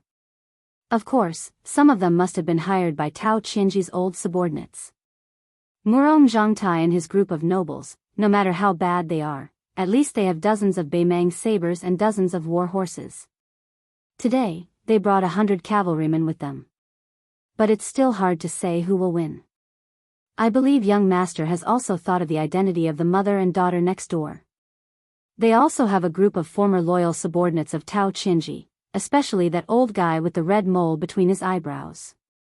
He is no weaker than Murong Jiangshan, who wields an iron spear. Su Fengnian came to the window and saw the blood flowing like a river outside. He sighed in his heart, is this the Jianghu of Beimang? Moreover, according to the landlady's tone, she didn't think highly of Murong Jiangshan who led the charge. But if it was in the Liang dynasty, this kind of young master who could subdue women in bed, fight on horseback, talk and laugh while killing enemies, would already be very difficult. In the eyes of many people, he was already an ambitious and ruthless person with a bright future. But in Beimang, he was just a common young master of an aristocratic family. Su Fengnian frowned. Moreover, in the Liang dynasty, the Jianghu killings could also be so fierce and tragic. But to say that there was no irreconcilable hatred between them, it was simply unimaginable that they would throw their lives away just for the widow of a general with a good reputation. Outside the building, Murong Jiangshan laughed and said, "Whoever can withstand my spear for 10 rounds, you can be an official, gold, or women, whatever you want." Curses were heard everywhere. "Little bastard, your mother said it was too big under my crotch last night. Come, call me father." Just as he finished speaking, this man was shot to death by a feather arrow. Murong Jiangshan, stick up your ass, I haven't touched a woman for many days, look at your soft and tender skin. Before this man finished speaking, Murong Jiangshan, who looked calm, threw an iron spear and pierced through his head. More than half of the 100 cavalrymen were killed. Except for those who escaped halfway and those who retreated back to the inn, the rest of the Jianghu people were either dead or wounded. Murong Jiangshan drove his horse forward, bent down and pulled out his iron spear. He stabbed those who were still breathing to death one by one. Then he waved his hand and signaled the remaining 20 cavalrymen to eliminate the root of the problem. He took only 10 cavalrymen and entered the courtyard again. He laughed and said, "Old bastard Sui Song, come out and die with your guards." Su Fengnian murmured, "It's not the same." Chapter 426. At first glance, one could tell that he was the kind of tall and thin man that couldn't be beaten with a stick. His eyes were soft and there was a trace of a smile on his face. The man nodded at Su Fengnian as a form of greeting. The lady boss saw that the dust had settled downstairs. Those who deserved to die were all dead. Sui Song was not at a disadvantage against Murong Jiangshan, but there was a hidden expert among the 10 riders who killed people like picking up grass. After a few rounds of killing, all of Tao Qianji's soldiers were killed. Without exception, all of them died without an intact body. Most of them had their arms torn off. Sui Song was held back by Murong Jiangshan, who was holding a spear on horseback and couldn't help. The old man's eyes were red. He was surrounded by a few riders who were a few feet away from him. He pulled his bow but didn't shoot. Like a monkey, he let the old man fight like a trapped beast. When Murong Jiangshan withdrew his spear, he revealed a flaw. The old man was about to capture the leader of the bandits. But suddenly, he started to bleed from his 7 orifices. Unexpectedly, he was hugged by that expert from the army from behind. The two of them were in a strange position and the sound of bones breaking could be heard. Sui Song's chest was broken into pieces. Before he died, he was hit on the back of his head by the expert behind him. Sui Song's eyes were red and he couldn't save him. The old man's eyes were red. He was surrounded by a few riders who were a few feet away from him. He pulled his bow but didn't shoot. Like a monkey, he let the old man fight like a trapped beast. When Murong Jiangshan pulled back his spear, he revealed a flaw. The old man was about to capture the leader of the bandits. Suddenly, he started to bleed from his 7 orifices. Unexpectedly, he was hugged by that expert from the army from behind. The two of them were in a strange position. This expert from the Beimang army turned his head and looked at the window where the lady boss was standing. He was about to jump up from the ground and rush into the room on the 2nd floor to kill. Murong Jiangshan was holding his spear on horseback. He signaled this guard from the Imperial Guards Bureau to not act rashly. In the palace of Beimang, there was a group of cold-blooded guards that were at the top of the military force of the dynasty. The hidden minister, the bell chaser, and the Zhaojia soldier were all the best cold-blooded butchers in the Beimang army. The 3 of them added up to a total of 400 people. Murong Jiangshan was only a marginal member of the royal family. He was far from being qualified to have any of the 3 guards as his retinue. This first-class Zhaojie soldier was borrowed from his cousin Murong Zhangtai. The Zhaojie soldier had been a Zhaojie soldier for the past 20 years. He had made great contributions in the military. The Beimang military god Tuoba was also a Zhaojie soldier. Murong Jiangshan didn't mind the people on the second floor looking down at him. He raised his head and said with a smile, "Today, I've disturbed the Duck Head Green Inn, Murong Jiangshan. I'll compensate you 10 to 1 for the loss of the inn. May I ask where shopkeeper Xia is? My cousin Murong Zhangtai and I have long heard of him." The lady boss turned to look at her man and asked, "Old ghost, you just fought with the great demon Luo Yang and lost so miserably. How did you become so famous? Even the Murong brothers want to recruit you? Could it be that this time Sui Song and the others died unjustly because of you?" The man who was flirting with the lady boss not long ago was dumbstruck. A trace of mutton hung on the corner of his mouth as he stared at the thin and sickly man. The number 1 of the devil path, Luo Yang, was invincible. Except for the last time when he was stopped by Tuoba outside the imperial city, there were countless experts who fought with Luo Yang, but only a few of them survived. I heard that one of them, surnamed Xia, was one of them. He became the number 10 devil path expert, just behind the old Dragon King. Lady boss, shopkeeper Xia, please don't frighten me with your husband and wife. Even if I, old Fong, have a lot of guts, I can't stand this kind of torment. The lady boss ignored the crazy rough man. She looked at her man with a difficult expression and asked, "Hey, old ghost, let's put Murong Jiangshan on a bonfire and roast him. What do you think we should do?" The man who was not good with words calmly said, "You say, I'll do it." The lady boss sighed and looked at Su Fengnian, who had been watching with folded arms. Su Fengnian, who knew something was wrong, smiled bitterly and said, "Lady boss, why are you looking at me? Do you think I can go out and challenge Murong Jiangshan? Even if I want to, I'm powerless. I'm just staying in this inn. I paid all the money. You can't force me to be a good person who upholds justice, right?" The lady boss nodded and said, "That's true." The customers who came and went only knew that shopkeeper Xia was Xia Ling, who loved to get drunk, a sickly man who had a tigress at home, but they didn't know that he was the Xia Ling who could fight with the devil path expert Luo Yang without dying. The man stared at Su Fengnian and said slowly with a calm tone, "The dragon appears when the corpse is buried, the thunder rises when the abyss is silent.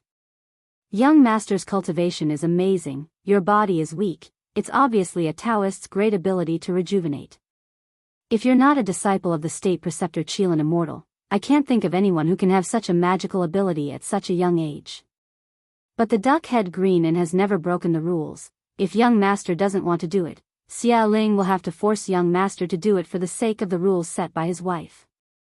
Young master, you don't have to be too difficult, you just have to make sure that the mother and daughter die outside the inn. When the time comes and those soldiers dare to enter the inn, I'll kill them all."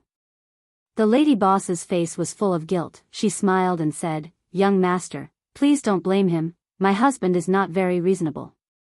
If he didn't force himself on me, I wouldn't be willing to live a poor life with him. The white-clothed swordsman lying in the corridor is most likely Murong Zhangtai. Young master, you can take him out and threaten him, you can buy some time." Su Fengnian saw the dark-skinned young man appear and disappear like a ghost. He slapped the man's head and killed him on the spot. He cursed, "I've long found this surnamed Fong unpleasant to the eye. He never pays for his food. Credit, credit, credit, go to the king of hell for credit." The lady boss laughed, "Don't talk nonsense, you just hate him for sleeping with your sister Ingtao." Su Fengnian, who had entered the den of thieves, said bitterly, "Lady boss, innkeeper, it's not enough for you to play the good cop and the bad cop, now you want to pull this little brother to play the bad cop to intimidate me? This way of doing business is too particular." The lady boss laughed, "If I was 20 years younger, I would definitely chase after young master."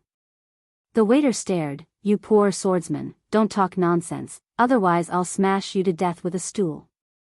At that time, you won't even have your life and your sword." Su Fengnian asked, "You want me to weigh the pros and cons?" "Young master, you have great ability, but you don't do things quickly." The lady boss laughed, all right, after all, it's our and that is in the wrong first. Old ghost, go to the door and block for this young master. Soldier Chin, don't show off blindly here, you're just a dog meat that can't be served. I'm going to the next room to have a private chat with the soft and tender woman. Young master, why don't you come with me? Su Fengnian followed the lady boss to the next room. The mother and daughter hugged each other and squatted at the foot of the wall. The young woman was weeping with tears, her heart was as dead as ashes. The young girl didn't know what was going on, she just sobbed with her mother. The lady boss clicked her tongue, she's really a charming young woman. Young master, isn't this what you men call, I can't help but feel pity for you? It's worth it to fight with Murong Jiangshan and his gang for such a beautiful young woman. To want a beauty and not want the country, that's what a hero is. Who cares whose wife the beauty is, isn't this the truth? Su Fengnian was silent. The lady boss looked at the frightened young woman and pointed at Su Fengnian beside her. She laughed, don't be afraid, this young master is here to save you, but the reward is that you have to give him your virginity. It's fine if you don't. Anyway, Regent Tao Qinji's precious son didn't come this time. If you let me kill this troublesome young girl, your chastity will be saved. You don't want the last descendant of the Tao family to die, right? How miserable would that be? The young woman was dumbfounded. No matter how ignorant the young girl was, she knew that the situation was dangerous. She could only cry heartbreakingly, calling for her mother. She was very sad. Seeing the hesitation in the young woman's eyes, the lady boss laughed with her arms akimbo. After laughing, she said gloomily, even a vicious tiger won't eat its cubs. Your daughter is a piece of flesh that fell from your body. How could you do this to her? I can't have children in my life, but I'm so jealous of women like you who don't know how to appreciate your fortune. Every time I see a woman with a family, I want to chop her up and feed her to the dogs. The young woman, whose dirty and ugly heart had been seen through, instantly became resolute. There was no longer any trace of weakness in her eyes. She was born to be an actress. She stood up and pushed her daughter away. She said to Su Fengnian, young master, please save me. I am willing to recommend myself. What a Bei Mang. Sons are always noble, daughters are as cheap as dogs. Su Fengnian went to help the little girl up. He didn't look at the young woman who was worthy of being a general's widow. He only looked at the lady boss and asked calmly, your man is seriously injured. Even if he had reached the finger-profound realm, without the support of his Vajra realm physique, he's just an empty shell. Why? Do you really think you're invincible?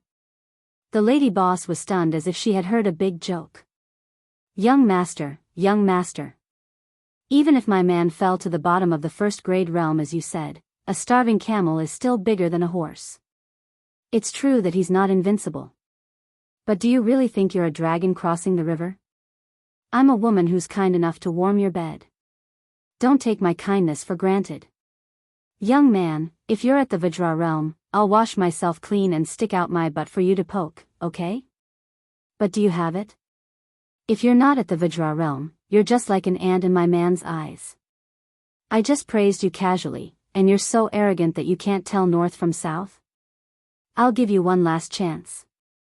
If you try to act tough in front of me again, I'll cut you to death. Su Fengnian smiled. Except for this child, all of you can go and die. Chapter 427. After the lady boss heard the young swordsman's bold words, her bucket-like waist twisted and turned, looking more and more like a fat peony growing on cow dung. She wiped the tears from her laughter and raised her head. She stretched out two fat fingers that were as thick as a woman's and gently rubbed the corner of her eyes.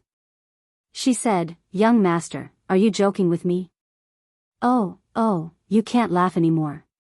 You're laughing so hard that your crow's feet are showing. Young master, you're really bad. Su Fengnian also laughed. He shot a glance at the young woman who had an ashamed expression and stroked the head of the frightened child who was hiding behind her.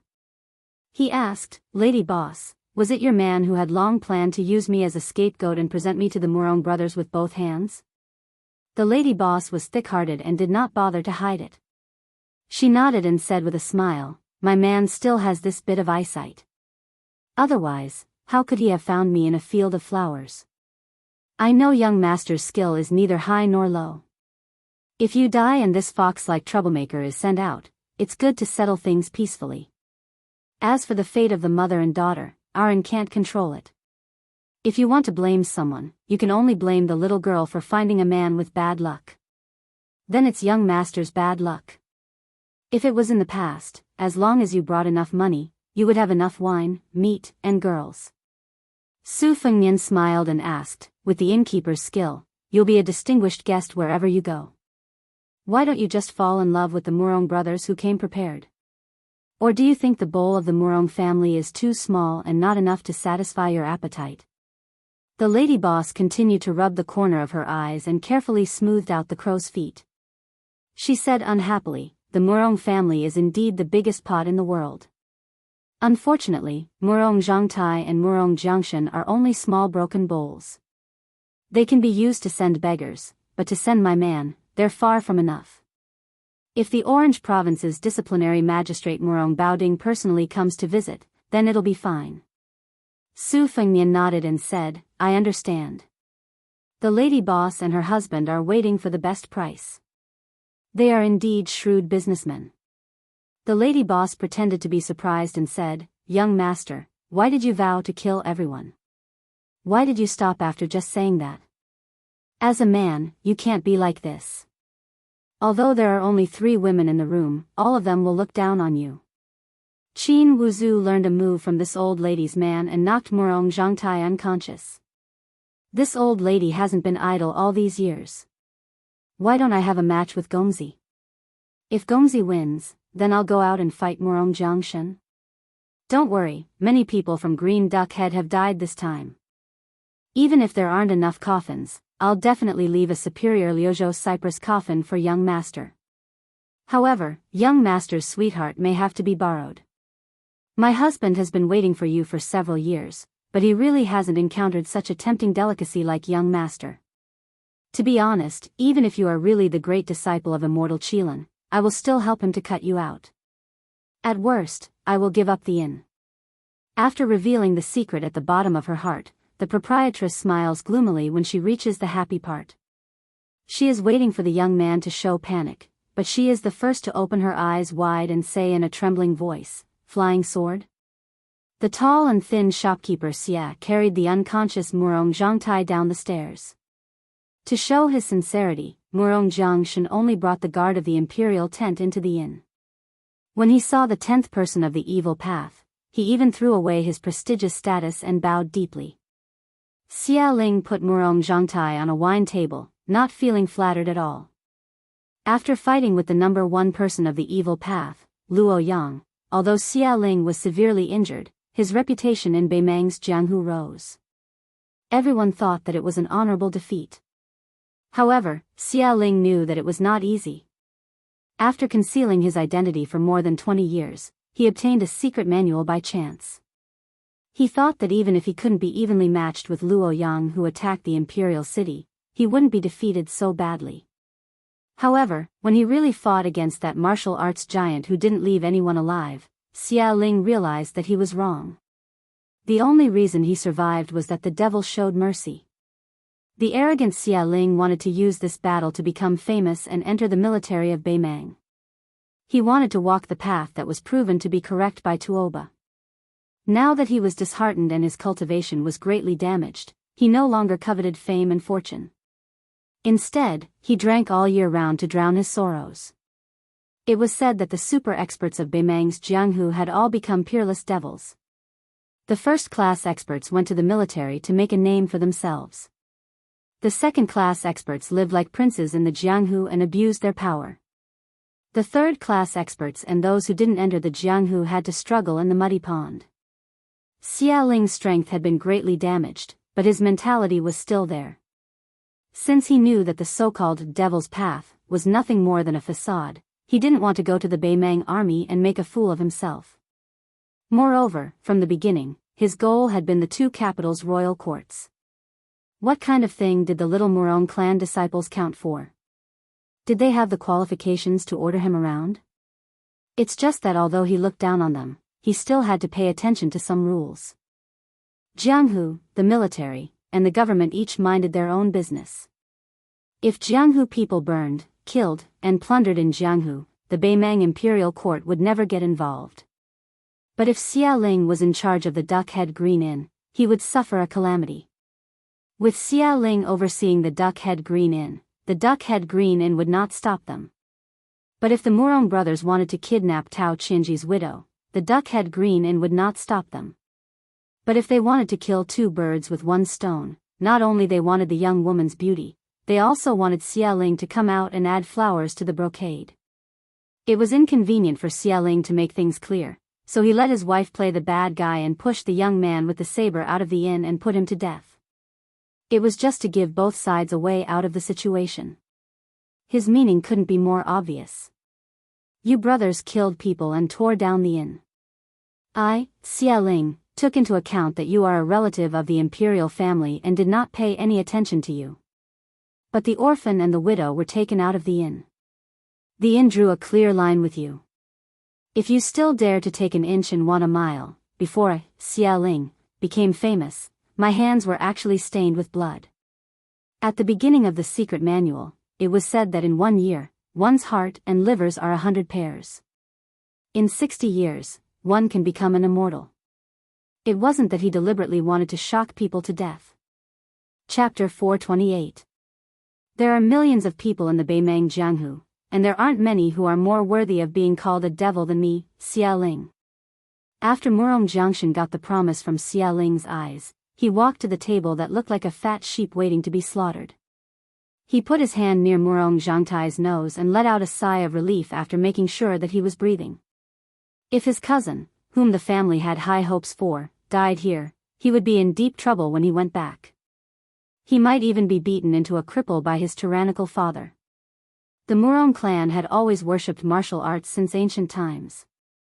Being brave and good at fighting was nothing to them. Only a talented scholar like his cousin Murong Zhangtai could stand out in the imperial court. The emperor was very happy to see Murong Zhangtai standing out in the imperial court with his true talent. Murong Jiangshan's family was a branch of the Murong clan, so he had to be careful. Xia Ling, who was hiding in the city, was the noble that he and his family wanted to rope in after finding out about his secret identity. He was just a stepping stone to show off his power to those scoundrels who died outside the inn. Seeing that Xia Ling didn't speak, Murong Jiangshan wasn't in a hurry to speak either. He was calculating if he had given enough bargaining chips. Tao Qinji's widow must be taken away. It wasn't as simple as his cousin Murong Zhangtai coveting her beauty, but it was driven by his family's interests. The two capitals and the 4 prefectures in the north and south were confronting each other like tortoises entangling snakes. This was also a scene that the emperor, who had the art of restraint, was happy to see. North Didi City was the Beimang imperial court that the Liang dynasty talked about. South Yanjing had absorbed a lot of people from the 8 kingdoms. Each of them controlled 2 prefectures and were independent of the 8 prefectures. When the North Imperial Court official and the South Imperial Court official met, it would be a scene of the North using force and the South using words. Naturally, the Murong clan was a strong pillar of the North Imperial Court official. However, they had gradually infiltrated into Gusai and Longyuan prefectures over the years and were suspected of poaching. Fatty Dong and Tao Qinji were the pillars of the South Imperial Court official. Back in Gusai prefecture, they had given Murong Jiangshan and the other nobles a hard time. To the Murong clan, this wasn't just a small matter of face. Under the premise of not touching the emperor's bottom line, they spared no effort to keep each other at bay. Just like this time, when Tao Qinji suddenly died, the Beimang empress was naturally enraged. However, if Murong Jiangshan had only humiliated Tao Qinji's woman, the far-sighted empress wouldn't care about such trivial matters. The officials of the Southern Imperial Court had also suffered many such grievances in the past 20 years. Perhaps even Fatty Dong wouldn't shed all pretense of cordiality. This kind of imperceptible and extremely disgusting act of slandering the morale of the Southern Imperial Court was something that the Murong clan's descendants could easily do. After the matter was settled, the imperial city would receive a large number of cheers and applause, and the elders of the clan would also feel proud. As for Tao Qinji's delicate and tender wife, after cousin got tired of playing with her, she would definitely be passed around the circle of nobles in the imperial city. It was inevitable that she would be reduced to a broken shoe that everyone would step on and wear. Cousin would also be able to take advantage of this situation to take a step closer to the core of the circle. After all, in the imperial city, it wasn't difficult to buy a beautiful woman with money. However, if it was the wife of a Chong regent, then it would be rare. Both sides had their own plans. Murong Jiangshan wanted to snatch a woman to pave the way for the imperial city. If he couldn't get this unsmiling demonic hero to help him, then it wouldn't matter. When he returned to the clan, he would ask the elders to pay him a visit. He didn't believe that there would be a man who wasn't interested in a high position and a beautiful woman. As for Xia Ling, he couldn't figure out the identity of that swordsman. If he died, then everyone would be happy. If he didn't die, then Xia Ling would secretly silence him. A pair of exquisite heart and liver was the greatest tonic to him. It was better than 100 pairs of vulgar hearts and livers. Just like what his wife had said upstairs, this kind of tonic was 1,000,000 times more precious than bird's nest and shark's fin. Even if it was the disciple of the imperial preceptor of the Taoist saint in the imperial city, if he was unlucky enough to come to the death's gate, he would also die.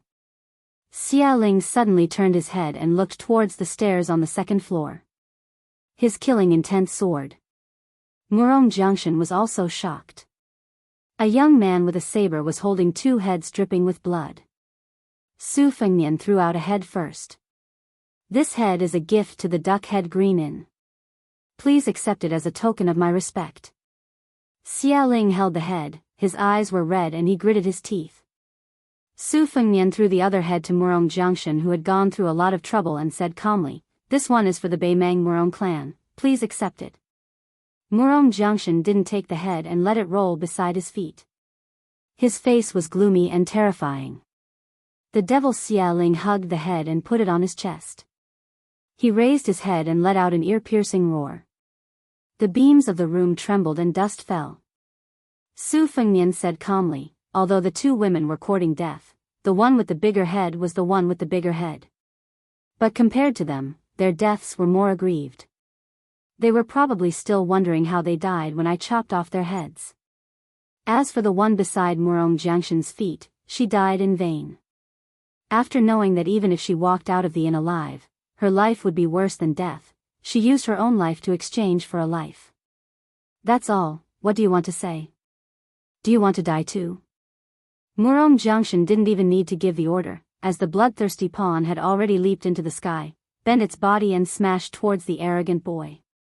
Xia Ling didn't even look at the battlefield.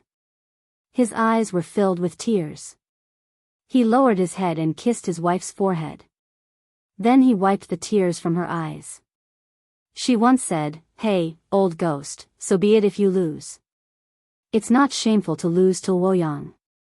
Why don't we farm and raise chickens and ducks? Isn't it good to die together?" He didn't agree, saying that he wanted to fight Luoyang to the death again. These years, he had been crazily killing people, stealing hearts and eating livers.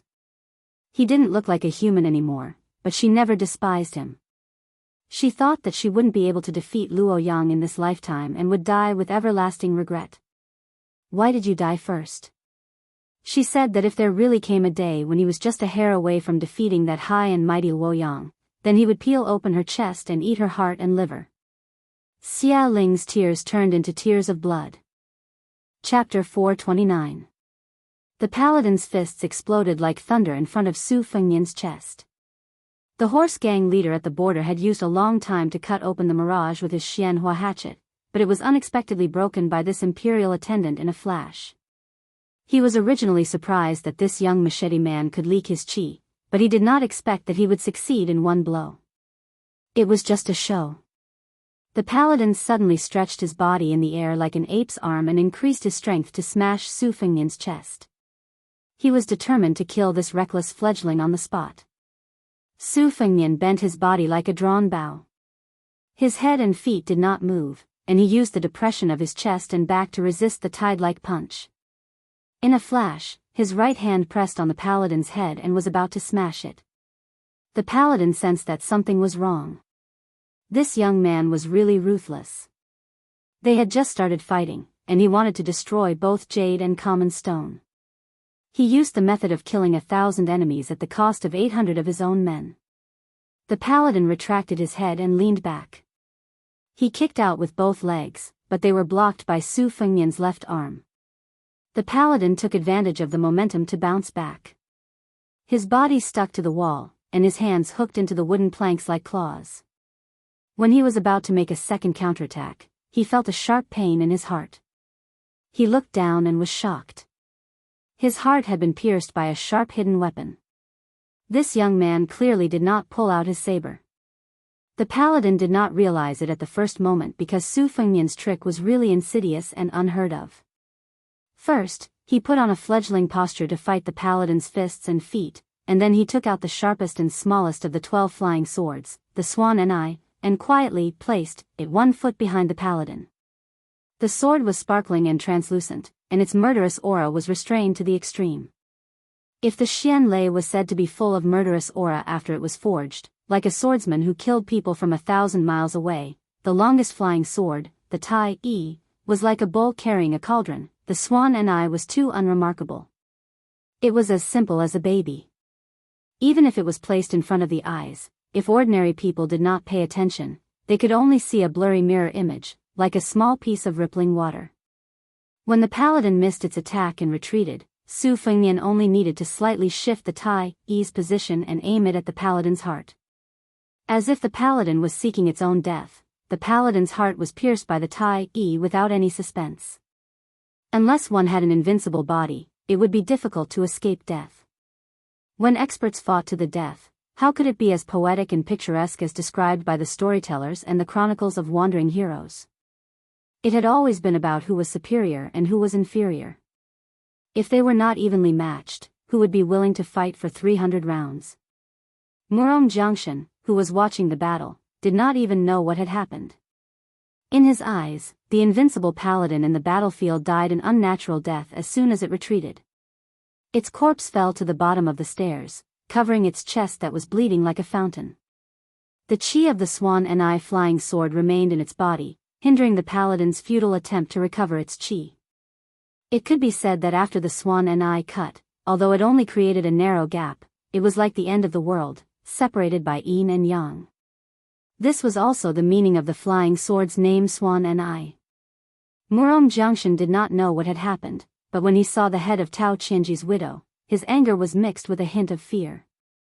Being able to kill an imperial attendant with a flick of a finger, and being so young, could it be that he was a direct disciple of a prestigious school like the chess and sword music school? It was said that Fatty Dong had a good relationship with the chess and sword music school, one of the top 5 schools in Beimang. The daughter of the master of the chess and sword music school was also ruined by Fatty Dong. What's done cannot be undone. Even if the master of the chess and sword music school was a hero of Jianghu, he had to hold his nose and acquiesce to the marriage of his daughter to this damned Fatty as a concubine. But would Fatty Dong, who was the best at weighing the pros and cons, really dare to offend the Murong family? Su Fengnian walked down the stairs and sneered, "Murong Zhangtai, don't pretend to be asleep, or else shopkeeper Xia will dig out your heart and liver and use it as a tonic." Murong Zhangtai, who was lying on the table, still did not move. Xia Ling walked over and put the lady boss's head on the table. Then, with his 5 fingers like hooks, he fished out the heart of the handsome Murong family disciple, whose acupoints were sealed when he was carried down the stairs, and put it into his mouth to chew. Murong Jiangshan was scared out of his wits. He was furious. "Xia Ling, and dares to harm my Murong family disciple?" Xia Ling's eyes were red, and his mouth was full of blood. He held the heart and liver in his hand and chewed it while looking at Murong Jiangshan, whose scalp was about to explode. This devil who had been led astray and could not turn back said without any emotion, "So it's a swordsman from the chess and sword music school. The heart and liver of a righteous person is so delicious. Don't look at the same kind of heart and liver, but after eating a lot of them, you will know that each person has a different taste. Some people are like fat geese, greasy and nauseating, but not very beneficial. Some are like flying snakes and turtles, and some are slightly poisonous, but can cure diseases. Some are like crab meat, which is even more delicious after being frosted. They are already top grade, and can heal broken bones, just like the one in my hand. As for the young master with the sword, he has phoenix marrow and dragon liver, which can only be found by chance. I, Xia Ling, never look at a person's face, but only at his heart and liver. Everyone in the duck head green and knew that innkeeper Xia was a taciturn good person, and a sickly person. He was always amiable when dealing with people. However, they did not know that his good temper was cultivated by his heart and liver. Xia Ling said a lot for the first time, ignoring the timid Murong Jiangxin. He turned to Su Fengnian and said, "Since you know how to raise and ride a sword, you must have a good background. These two Murong people might not be as good as you. Why didn't you leave the sect later? You should at least wait until you reach the Vajra realm. You killed someone, but you didn't run away. Obviously, you saw that I was seriously injured, and you think you can be bullied by dogs? Later, I will use my fingers to peel open your chest, and I guarantee that you will live to see your own heart beating. I will eat your heart and liver very carefully and slowly. Because of the severe pain, your qi will concentrate on your heart and liver, and the taste of your heart and liver will be better." When the restless Murong Jiangxin heard that Xia Ling was seriously injured, it was as if he had grasped at a life-saving straw. He no longer cared about Murong Jiangtai's heart and liver, nor did he care about the little woman's head lying beside his feet. He quickly turned to Su Fengnian and said with utmost sincerity, "Young master, how about you and I work together to deal with this demon that everyone wants to kill? My Murong clan will definitely thank young master." The disciples of the Murong clan always keep their promises, and they value their promises more than their lives. Su Fengnian did not say anything. He saw Xia Ling's body darting out of the forest like a cheetah, rushing to Murong Jiangxin's front. He broke Murong Jiangxin's neck with one hand and hammered on Murong Jiangxin's waist with the other hand, accelerating the circulation of Murong Jiangxin's blood and qi. Then, he lowered his head and bit on Murong Jiangxin's chest. As if he was drinking water, he swallowed the second heart of the day. Casually throwing away Murong Jiangxin's warm body, Xia Ling raised his head with an intoxicated and satisfied expression. This scene was not inferior to the cruel description of hell in the Buddhist scriptures. Those who were timid would have already fainted.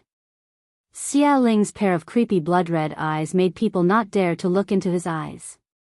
On the second floor, a dizzy little girl was lying between the railings. When she saw that the demon had discovered her, the little girl burst into tears and curled up her delicate body. She thought that if she couldn't see the demon couldn't see her either. Xia Ling grinned hideously and dashed to the second floor. But Su Fengnian stabbed him and stepped on his waist, causing him to crash into a pillar. Under his stomp, the thick stone floor almost cracked. However, Xia Ling's body was soft and boneless. He circled around the pillar with his head and legs touching it. With a slight smile, he stared at Su Fengnian and said, "Young man, you are so impatient. I thought that this little girl who had the least right to live was your bait, but I didn't expect that you would be able to tell the truth just by testing her. I get it now, it's not that you want to kill Tao Qinji's widow, it's that she knows that she wants to live an ignoble life. She wants to die for her innocence, but she wants you to protect this little girl. So, it seems like you are indeed sent by Tao Qinji's sworn brother, Dong Zhua. Are you from the pretentious chess and sword music school, or the Fox and Tiger Mount Tibbing?" Su Fengnian, who spoke the most authentic Beimang accent, smiled and said, "If I say that I'm from Beiliang, would you believe me?" Black blood seeped out of the corner of Xia Ling's mouth. It was unknown whether it was the backlash of the evil art or some other mystery.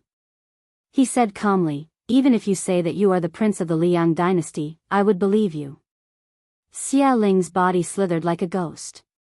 In the end, he bent his knees and nailed his hands and feet to the wooden pillar. Black blood and saliva mixed together and fell to the ground. The demon who ate people's hearts and livers to increase his power squeezed out a smile and said, "No matter who you are, your heart and livers are mine. I will hang your corpse in the desert and dry it. If you are unlucky, you will be eaten by eagles." Su Fengnian was expressionless, but his eyes were clear. Xia Ling probably didn't see the despair and fear he expected, so he flew into a rage out of humiliation. His feet broke the thick pillar and his body shot towards the young master, who was carrying a short blade but riding a flying sword. The two collided, and the huge impact forced Su Fengnian's back to smash through the wall. Xia Ling, who was nimble beyond imagination, almost instantly broke through the wall and left the inn. A knee strike that could split iron and stone was stopped by Su Fengnian's hands. Xia Ling's fist landed solidly on his forehead. Su Fengnian's body flew back while his palm struck the demon's temple. One person flew back like a kite with a broken string, while the other person spun a few times in the air. In the time it took for a spark to fly off a piece of flint, both of them didn't hold back in their attacks. After landing, neither side showed the slightest bit of embarrassment. It was obvious that it would be difficult to determine the winner of this battle without dragging it out. The red-eyed Xia Ling spat out a mouthful of blood and leisurely stretched his neck. He squinted his eyes and saw that the blood on the young master's forehead had gathered. It turned from bright red to purple, but it quickly faded away at a speed that was almost invisible to the naked eye. If Xia Ling's fist landed on a martial artist like Murong Jiang, it wouldn't be strange if all the meridians in his body were broken. Chapter 430. Then, Xia Ling saw him take off the short knife from its scabbard. First, he twisted it with 2 fingers, then flicked the scabbard. The simple short knife was like a nimble swallow circling around the beam. Xia Ling frowned. In Jianghu, sabers, spears, axes, and all kinds of other weapons were not rare. It was just the rough foundation of the sword-controlling technique and could not be put on the stage. First of all, in the eyes of the experts, without enough qi to build a foundation, no matter how dazzling the weapon was when it left the hand, it would be useless. Moreover, as the saying goes, an inch shorter is an inch riskier. When the weapon left the hand, there were pros and cons. Although it increased the attack range, it exposed the weakness of not daring to fight in close quarters. Therefore, the sword-controlling technique had always been sneered at by the famous swordsman. Su Fengnian ran forward wildly. Every time the spring thunder reverberated, he flicked his fingers again. The short knife was always hovering around, spinning faster and faster. In the end, only the light of a firefly could be seen. At first, it was not extraordinary. When they were less than 50 feet away from Xia Ling, the man and the knife revealed their sharpness. The yellow sand on the ground was swept up by the spring thunder.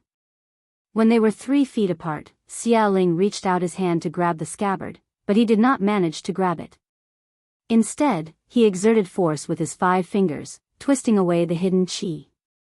Xia Ling clicked his tongue a few times, ignoring the fact that his palm was bleeding from the rolling qi. Su Fengnian arrived in the blink of an eye and cupped his hands 3 times. The first 2 attacks were blocked by Xia Ling's brute force, but the last time, Xia Ling used his 10 fingers to grab Xia Ling's chin and gave him a violent push, causing the great demon's body to fly into the air. Su Fengnian strode forward, creating 2 potholes on the ground. The 2 spring thunder scabbards with surging qi intertwined in the air and rushed towards Xia Ling like a waterfall. Xia Ling, who was suspended in the air, laughed loudly. He supported himself with one hand and spun his body like a top, crushing the 2 ferocious qi that contained the majestic sword will. After Xia Ling succeeded, he did not hurry to stand still. He maintained the strange posture of supporting himself with one arm and his head facing the ground. He looked at Su Fengnian and laughed darkly. There is a song from the chess and sword music school, and a sword technique that originated from the Liyang sword god Li Chuangang's Shukai style. It seems to be called the sword qi rolling dragon wall.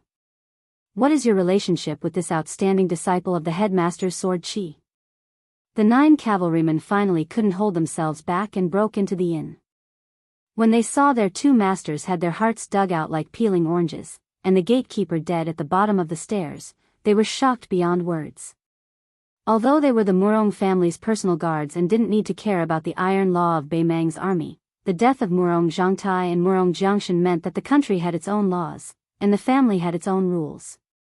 The Murong family had accumulated power for hundreds of years, so there was no difference between ruling the family and ruling the army. All of them would be sentenced to death. After the 9 cavalrymen looked at each other for a short while, they didn't hesitate to rush out of the inn. They jumped on their horses and rushed towards the battlefield where Xia Ling and Su Fengnian were fighting. If they returned alive, their families would be heavily implicated, but if they died with their masters, they would be richly rewarded. The rules of Beimang didn't allow them to cherish their lives. 2 of the cavalrymen were cut in half along with their horses by the sword Qi. Most of them had their hearts dug out by Xia Ling. The last cavalryman wasn't afraid of death, but he was afraid that his heart and liver would be eaten. When he was about to retreat, Xia Ling grabbed his horse's tail and threw him and his horse toward a cold sword Qi. Xia Ling wiped the blood from the corner of his mouth and looked at the young master with pity. He said, as expected of the famous sword Qi rolling dragon wall. It's quite interesting. Unfortunately, 9 dragons is the limit. All 9 of them have been eaten by me. Brat, what other skills do you have? Show them all before you die. Su Fengnian looked at the demon as if he was looking at an idiot. He said softly, it's true that there are only 9 dragons in the sword Qi rolling dragon wall, but can't I do it again? You ate hundreds of hearts and livers, but your power didn't increase. Why did you eat your own brain? Xia Ling laughed instead of being angry. He hooked his finger and said, don't be so quick with your words.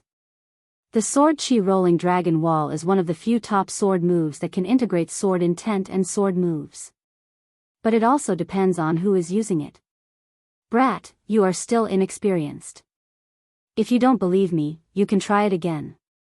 Su Fengnian, who had spring thunder swirling around him, smiled. Oh. The scarlet-eyed Xia Ling placed his fists on his chest and roared. With him as the center, countless small cracks appeared on the ground. Xia Ling's eyes were cold. He grinned and said, you've learned this ability to eat hearts and livers to live forever. It's not something that can be seen in the light of day. I've only used it once on the head of the demonic path, Luo Yang. Brat, you can die without regrets. Bang! Blood mist filled the air. Xia Ling's remaining Qi acupoints numbered over 300. Countless threads of blood soaked through his clothes and broke out of his body. They scattered but didn't scatter. Finally, they condensed into 6 scarlet snakes the thickness of a thumb. They swam in the air like pythons spitting out their tongues, choosing people to swallow. Xia Ling wasn't in a hurry to give Su Fengnian a fatal blow.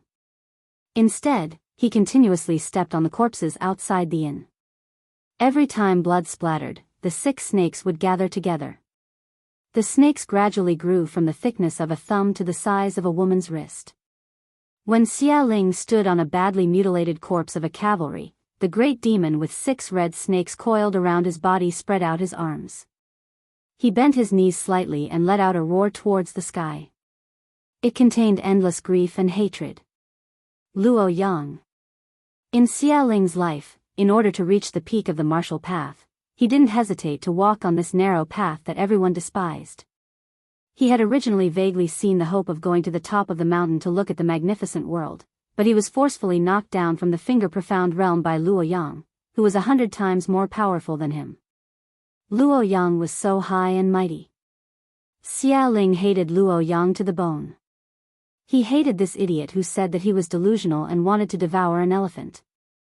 Xia Ling could tolerate losing to a young master who was already above tens of thousands of people, but he couldn't tolerate this young man's disdainful gaze and light tone. The most delicious set of heart and liver under the heavens is none other than Luo Yang's. Xia Ling looked back at the inn, tears of blood flowing down his face. How many women in the world who smiled sweetly and spoke words of love from the bottom of their hearts were really willing to give up their hearts for their loved ones? Chapter 431. Su Fengnian was dressed in black and white. Although his clothes were badly damaged from the long journey and the battle, he still looked charming as he stood there quietly. Xia Ling's red eyes stared at this dissolute and elegant young master who was as repulsive as Luo Yang. He said stiffly, "Any last words?" Su Fengnian hung the spring thunder on his waist and shook his head with a smile. Xia Ling dashed forward, and wherever he went, the wind and sand billowed. Su Fengnian closed his eyes and took a deep breath. His breath was bottomless like a dragon drinking water. The second last realm of the big yellow palace was the Chi Sea. This was the real mystery of being undefeatable as the Golden Buddha. The two collided. Su Fengnian's feet were rooted to the ground and he slid backward in the yellow sand, but he never left the ground. The 6 blood-red snakes were like whips hitting a mirage. The two opposing vital chis clashed and burned, and the smoke was filled with a pungent smell of blood. The blood snakes couldn't get close to him for the time being. Xia Ling's punches and kicks were unrestrained and powerful. Every time Su Fengnian couldn't resist with his strength, he would be sent flying for more than 10 feet. Xia Ling didn't give Su Fengnian any chance to catch his breath. Before Su Fengnian could steady himself, his punches and kicks whizzed past. The outside of the inn was filled with devastation. In the sandstorm, Xia Ling's face was distorted like an ancient beast that had just been released from its cage. His eyes were bleeding, and his face gave people the illusion that he had lost his mind. He seemed to have gone mad and treated this young man who was close to him as his old enemy, Luoyang. He roared, "Outside Xuanda City, more than 1,000 people have died in your hands. Participants, bystanders, innocent people, as long as you can see, they were all killed by you. What a bloody river. I took advantage of the situation to break through the Vajra realm and achieve the mysterious Finger realm, reaching the 8 snakes devouring elephants. How old are you? How many people have you eaten? How can you defeat me? Because of you, my realm fell to the bottom of the Vajra Valley. My act of eating people's hearts and livers was seen by the world, and I almost became a rat on the street. How can I be ranked as one of the top 10 devils with you? If I'm not first, what's the use of being second? Luoyang, do you know how much your heart and liver can help me increase my cultivation? I've been thinking about eating you day and night. Not just your heart, but your entire body. Only then can I vent the hatred in my heart. The two of them finally opened up some distance between them. Xia Ling stood still like a demon god, and the 6 red snakes slithered around him. Su Fengnian knelt on one knee. His face was as pale as paper. Due to the chaotic flow of qi, the skin on his face turned into rootless duckweed. Before it could fall, it turned into powder. Xia Ling's scarlet eyes glistened as he said in a hoarse voice, "You really aren't Luoyang. You're too weak." Su Fengnian looked up and smiled. He slowly stood up. Tired? He folded his arms around his abdomen and spat out a mouthful of turbid qi, sword qi, and death qi. Then he ascended Kunlun. His face was rosy, and a red date mark appeared on his forehead. If that was the case, Xia Ling would only regard it as a momentary recovery of consciousness. 3 times he traveled the sea. In such a dangerous situation, he was hammered again and again, opening the extreme spring of the remaining 6 acupoints. Su Fengnian, who revealed his true face, waved his sleeves. His elegant demeanor was peerless, like an immortal who had entered the mortal world. Xia Ling frowned. He made a stifled sound from his throat.